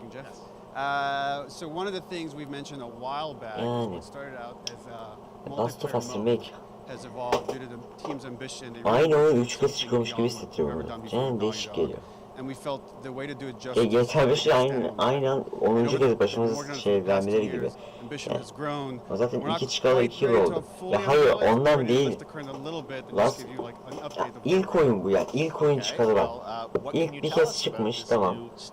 Aynı oyunu bir de remaster Yeah, so, diye we have a PS2'ye tamam o da concept that we PS4'e wanna çıkar. show, O da tamam ama but what I şimdi can niye bir tell de you remake yapıyor? adam? is that this game is big. Yeni çıkan oyunları It's izliyorsun. as big as any of our Ama single player PC games çok that we've durmaz. done, and in some ways Bizden sonra bigger. 9 yıl It's sonra got a sürüyor story. ikinci çıkması. The way we're telling that story is very Üçün unique çıkması için en az to 5 this yıl lazım. game. It's got a brand new cast of Hayır, characters. It takes place at another üçün place, çıkması için daha var da. part of the United States. It's like a city somewhat familiar. Bir dakika şu an biz I'm sure our fans have already figured it out. And it's really cool. Üç hakkında And it's being konsept headed şeyler mi by acaba? Gwyneth Agarwal, Anthony Newman, and Joe Padnatti, all veterans of Uncharted and Last of Us. And you're going to see a lot more of this game come next year. dinleyelim lan dinlemeler. Next year, so we wait till next year to hear more about that one. Okay, well, very exciting that this has evolved, and I mean that concept art looks incredible. I can't wait to see Naughty Dog's storytelling fused with multiplayer live game. Hem multiplayer oyun yapıyorlar. We can't wait to show it again. Last of Us Okay, için. well, that's not all. We also have something that I've been reading about on the internet every day. It feels like up in Resident Calgary, Evil, they're Last filming of Us the remake. Last of Us show for HBO, right? Yeah, so for the past year, you know, we've teamed up with Craig Mazin of Chernobyl fame and HBO fragman mı to adapt gösterecekler? Last of Us into a TV show. They've been Dizi için filming, fragman mı and gösterecekler? it's pretty incredible. The stuff I'm getting back, when we're looking at back at Naughty Dog, we can't help but feel emotional because not only is it so good and the quality is so high, it's so authentic to what we've made in the game. I just can't. I couldn't be proud of, like, again, Craig and that whole crew and everybody that's up Adam there. ikisi işte şimdi And onlar actually, their var. last day of filming is tomorrow. So The entire series, last day of filming is tomorrow. Last day of filming is tomorrow. Craig is up there right now, kind of wrapping it all up. Bakalım So fragman mı it's pretty gösterecekler? close. It's closer than you Yani might bu kadar think. sohbet You ettikten actually sonra got to direct one of dizi the yapıyoruz deyip episodes. böyle devam etmeleri Yes, çok şey olur. I think that really Yani speaks dizisi to the çıkacak ya, kind of evet dizi. collaboration and trust that exists between Naughty Dog and HBO. They invited me to direct one of the episodes. Yani bu kadar I think we have dizi yapıyoruz images üstüne from the konuşmadan sonra episode bir actually directed. fragman vesaire ya da ufak bir şey göstermezlerse çok şey olur. See, Ha this is a fotoğraf certain gösterler. Peki. museum that players might know from the game. And I Yani really have to komik talk olurdu about yani. Pedro Pascal, Zaten Bella biliyoruz ki ya Ramsey, bunun and dizisini yapılır. not Bir only şey, directing bir them, şey but seeing them göstermeleri in all the lazım other yani. episodes. They've thrown themselves at these roles for a whole year. Watching the nuance that they bring to these characters, their Niye boş relationship yapma on ya? and off camera, Aynen. I couldn't help but think about Troy Baker and Ashley Johnson. It felt so similar to the chemistry those two actors had when we made the game. And it really feels like this is going to be something Neil special. abi. And I will say this will be the most authentic video game adaptation yet. Well, I Bence mean, o that first karakteri image they iyiydi put out, kızım. it, Çok I mean, it kötü. feels like the video game. Everything that Aynen, I've kız seen, both benzemiyor. public and other stuff, makes it feel sort of super legitimate. You said, and that's awesome to see Joel and Ellie from the front side now for the first time. So we'll see more of that next year. That's coming as well, right, Serge? You'll hear about it very soon. That's Okay. all I'll say right now. All right. Well, Last of Us HBO, very, very exciting. And I hear you actually have a couple actors from the show who are going to join us We here. happen to have a couple actors here that are part of the show. We should bring them up. Okay, come on up. Heh, gösteriyorlar. Ya ay. Oh, what's up, guys? Hello. Oyuncular geldi. Surprise! Troy's back again. Aa, surprise, yeah, surprise. I'm a little confused Çok though. büyük I bir thought maybe surprise'di gerçekten. Pedro Bella, but Troy Ashley out here from the game, right? So when Craig and I started working on the show, almost one of our Ay first kız hiç things we benzemiyor ya. Bu said, ne? Troy and Ashley have to be a Ya part. şimdi şöyle bakınca da Such şey de fans of, benzemiyor like, ama the talent illa ki and bir like şeyle helping us meyle create benziyordur Joel yani. Ellie. Resimden de gördüğünüz We kadarıyla felt benziyor like ama it was so important kız that hiç they were part of the benzemiyor. show. And it has to be more Kız just hiç like, kind of like benzemiyor a ya. wink to the camera and like a cameo. These are real roles that we're keeping under wraps for now. Sonunda ama But man, I'm bummed that I müzik couldn't be geldi diye bir şey gelecek sandık ama There's been so much stuff oyuncular geldi yani, bir şey yok. on the internet. There's so much like talk about what's being filmed, and I think that's you guys have kept a complete secret that you were up there and you filmed your roles by now, obviously. Well, keeping secrets with this franchise is kind of old hat. Like we've had except for the date. Except for the date. It was one of the hardest things for us to do is to not let people know that we're so proud of it and the work that we did. We worked hard. The crew. I have to say. When I walked out on set, bunun ben de oyunculara geldi sandım. literally every person that I met on that crew is Seslendiremez, such sıkıntı a yok, tamam. fan of this game, and they all knew what it was that they were working on and committed to working on this project because of their fan and their love for the game was one of the greatest. It was like I was coming home to friends. Yeah, the attention to detail, the crew was amazing. Bella and Pedro are they're so perfect, and we've been trying to sort of describe that feeling of sort of seeing them in person. It's like the characters coming to life, but it's so much more than that. I feel like I can't fully explain it, but I am so excited to be a part of it. Düzgün oynamadım ki zaten Just, hiç. I can't wait to see Bir it. kere I başına think it oynadım is gonna işte, be o kadar. Daha hiç sonuna so kadar good. gitmedim. It's Başta bir I saat love the belki story. oynamışımdır o I kadar. love just being a part I'm of so it. excited about the series and the fact that you guys are going to be in it and undisclosed roles. I'm so fascinated how it's going to sort of bob and weave and are these characters we know from the game that they're playing? New characters? Can you tell us anything? Yes. I can tell you. So sneaky. All right. Well, we're so excited to... Maybe it's already on Twitter by now. Hey. All right. Well, let's talk about what was on Twitter earlier today. Lots of talk about the idea, or really what's happening is it looks like you guys are remaking the original game. Remake hakkında bir şeyler de This var is şu like an. a ground-up remake. Is that right? That's right. We Sonunda wanted to give people the Suriyeliler definitive version ülkelerinde of the first game görüyormuşlar. that wasn't encumbered by any technology. Wanted to find a way to get even closer to our original vision. And we're able to do it on the PS5 and PC. And instead of talking about it, let's look at it. All right, let's take a look at the remake Last of geliyor. Us Part 1. Last of Us Part 1. İsmi öyle mi? Sadece PS5'e ve PC'ye var. Naughty Dog. So why'd you leave Boston? PS5. I've been on quite the adventure, little brother. Oy. Ama güzel gözüküyor. I reckon it's got something to do with that girl. It's got everything to do with that little girl. Oy.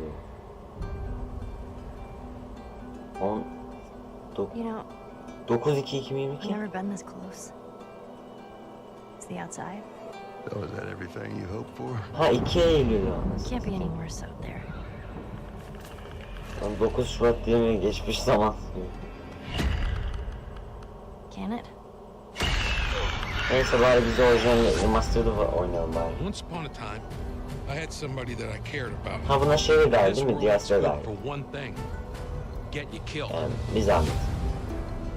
PlayStation 5. How many close calls have we had? PlayStation 5 için yapılmış. I get in trouble down there. You make every shot count. I got this. Neyse o zaman başlayalım bir Resident Evil 1'e. Resident Evil nereden çıktı ya? Last of Us 1 Last of Us Part 1. Part 1. Truly one of my favorite games of the past decade. Remake dememişler, What's your Part 1 reaction to demişler. that? İyi. Yeah, we hadn't seen that yet. Yeah, you're watching it in real time. Yeah. Evet. Part 2 Part 1'den önce You did çıkmıştır. these Bro. performances you did a decade ago. Yeah. You didn't go back in. I mean, you used the original performances. Yeah, actually, we came up with a process where we Adamlar took the güzel original seslendirmişler. Vay. animation that we did for the faces and kind of like Güzel. retargeted on these new rigs that have a lot more fidelity And then the animators went Nasıl back and oha? studied Side by sides here, just O how kadar much fark has ediyor mu lan? changed. That you went and you redid the models, rebuilt everything. Everything was rebuilt from the ground Oha. up. Same art director, re-art directed the whole thing from the ground up. Oha. But the great thing about these faces is that they're closer to the original. O kadar performance. fark ediyor mu All the lan? animators went and studied those videos and got it closer to what you did on set. Bayağı than fark we ediyormuş could have yalnız. achieved before. And that's just like one of the things, and we get to Bayağı talk fark like ediyormuş brand new yalnız. AI, like all the combat is redone. PC The aynen o fidelity of çıkacak lan. everything, 60 frames per second, all the stuff you're getting Neyse on bunu the kaldıracak bir PS5. Again, we wanted to PC'miz give, ve bir knowing PS because of the fişimiz show, olmadığı için oynayamayacağız. they're all Ama en azından players PlayStation for 4'ümüz var ve PS5 and PC. Remastered'da We oynayabileceğiz. wanted them to have the definitive version of The Last of Us. Remastered'da oynarız biz de. Ne yapacağız? Millet bir şey When was the oynarken. last time you guys played the game? Git şu iki oyuna bak gör. I Bir kere biri actually oynayayım ondan played sonra it iki oynarım ya. again just Acelem yok to benim. refresh my memory before working on the show. I was just a glutton for punishment, and I went straight from playing never part played it. 1 straight into part 2. And so the last time that I played literally would have been 2 years ago, since we're celebrating the anniversary of part 2 coming out. So I mean, it looks like I'm definitely going to be up for another playthrough with this. I can't wait to go back. I can't wait. You guys did such an amazing job on that original game, and It's really when you play it, when you see it in motion, it's really night and PS4 day. Remastered'da oynarsın 90 TL. imagine that, you know, Var think of ya The Last ben of Us 2 ben bir combat, şey değil. kind of Hesapta var. that back in The Last of Us 1. Well, it's the whole all the new animation system, the new AI system, everything we've learned on like Uncharted 4, Last of Us 2, we apply to this again to give that definitive version. Just to give a quick shout out, this project is headed up by Matthew Gallant and Shauna Sky, and you'll hear a lot more about it and see a lot more about it over the coming weeks leading up to the release September 2nd. Bence PS olsa şimdi başlardım ya da benim de Shortly acem thereafter. olmazdı be. We will look forward to it. Neil, you've talked a lot about Biraz şimdi games tatil directed by geliyor. Bir other hafta people. sonra karnını What are alacağız you zaten. directing? You still making games? Still making games. I haven't given up my day job. Erkek beleş. It's a little early to talk about it. Ben Maybe if someone şimdi in PlayStation wants yazında to oyun take it, then we can oynayacağım talk falan about it diyorum now. ama full yatarmışım gibi geliyor ama. Bakalım. Do have a new project, but we'll save it for another summer game. Oyun oynayayım bu yaz ya. Bu yaz oyun Okay, oynayayım. Boş well, we'll geçmesin. see. We'll try and save it. All right. Troy, Ashley, Şimdi Neil, thank you okul so much for okul var diye oynayamıyorum diyeceğim. Şimdi okul yokken de oynamazsam ayıp olur yani. in September. So thanks, guys. Appreciate it. Thanks, Jeff. Neyse arkadaşlar güzel. All Last right, of well, Us that Part is 1'i going to gördük. do it. Thanks to Naughty Dog and PlayStation for that very special bitti. look at The Last of Us and the entire franchise and where things are going. En büyük Very, şey very son excited about sakladınız. that. All right, Summer Game GTA Fest altı continues over the next few days. Coming up right now on this very stream is Day of the Devs with I Am 8-Bit and Double Day After Fine, Days'e devam edecek exclusive şimdi. new look Tamam onu Planet izlemeyeceğiz Atlanta. bakın. And then the O bizi Devolver Digital ilgilendirmez. Zaten oyun Showcase. Tomorrow, şeylerini gördük. we've got Netflix Geek Week, Yarın which I'll be Netflix, co-hosting, Epic Store and the götüreceğim. Tribeca Sonra Games şey yapmayacağız Showcase başta. streaming, along with the Yazın Epic çalışmak Games var Store maalesef. Showcase. And then finally, Ha, doğru Sunday, da. it's the Neyse bakarız. Xbox and Bethesda Xbox Games ve Bethesda Showcase. You can izleyeceğim. stream them Pazar all günü. at Pazar günü unutmayın. summergamefest.com. Benimle berabersiniz. As for me, I'll see you again in August when we are back live Gamescom in 23 Germany Ağustos'tu lan ben bunu for Gamescom kaydedeyim. opening night live on August 23rd. Gamescom 23 And then Ağustos. the Game Awards will return in Ha, December Game live Awards from zaten the Aralık Microsoft ayında. Theater in Los Angeles. Şey yapacağız. And finally, I'm excited to share that Summer Game Fest will Summer Game return Fest in June 2023'te 2023 dijital olarak as a digital geri and dönecek. in-person event to bring the gaming community together. Thanks for being a part of Summer Game Dijital Fest. in person Remember, mı? there are more events Şey and mi oluyor yani? announcements to come. E3'ler geçen See you seneki soon. E3'ler gibi. Yok işte 2018-2019 gibi. Nisan içinde olan. Neyse. Allah'a şükür atlattık bunu da. That's all. Evet millet beğenmemiş. Şunu görelim. Bir dakika. Birthday to you. Happy birthday to you. Kimin doğum günü? Happy birthday, Day of the Devs. Day of the Devs mi? You don't know what Day of the Devs is? Day of the Devs is the greatest Şifre and ya. definitely the oldest independent games festival Tamam that tamam exists. neyse. It was started over 10 years ago. Sallamasyon bir şeyler işte. Neyse evet. Bir şey daha atlattık. Bir şey Where's Sonic mi? Ne olsun? Sonic, Sonic oyunu var değil mi? Onu göstermediler. Where's Ragnarok hacı. Sabredin. Ulan bu yayından çok da bir şey çıkacağını da zaten dememiştik.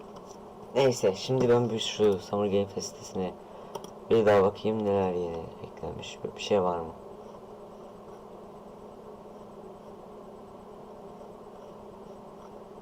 Şimdi Gamescom 2000 şey ne demişlerdi? 28 Ağustos mu demişler? 23 Ağustos demişlerdi. 23 Ağustos şeyi kaydedeyim Gamescom. Evet. Yayınımız burada biter arkadaşlar. Kendinize iyi bakın, ben şimdi birazdan kapatacağım. Şunları kaydedeyim. Şu 23 Ağustos'ta Gamescom tarihlerini kaydediyorum.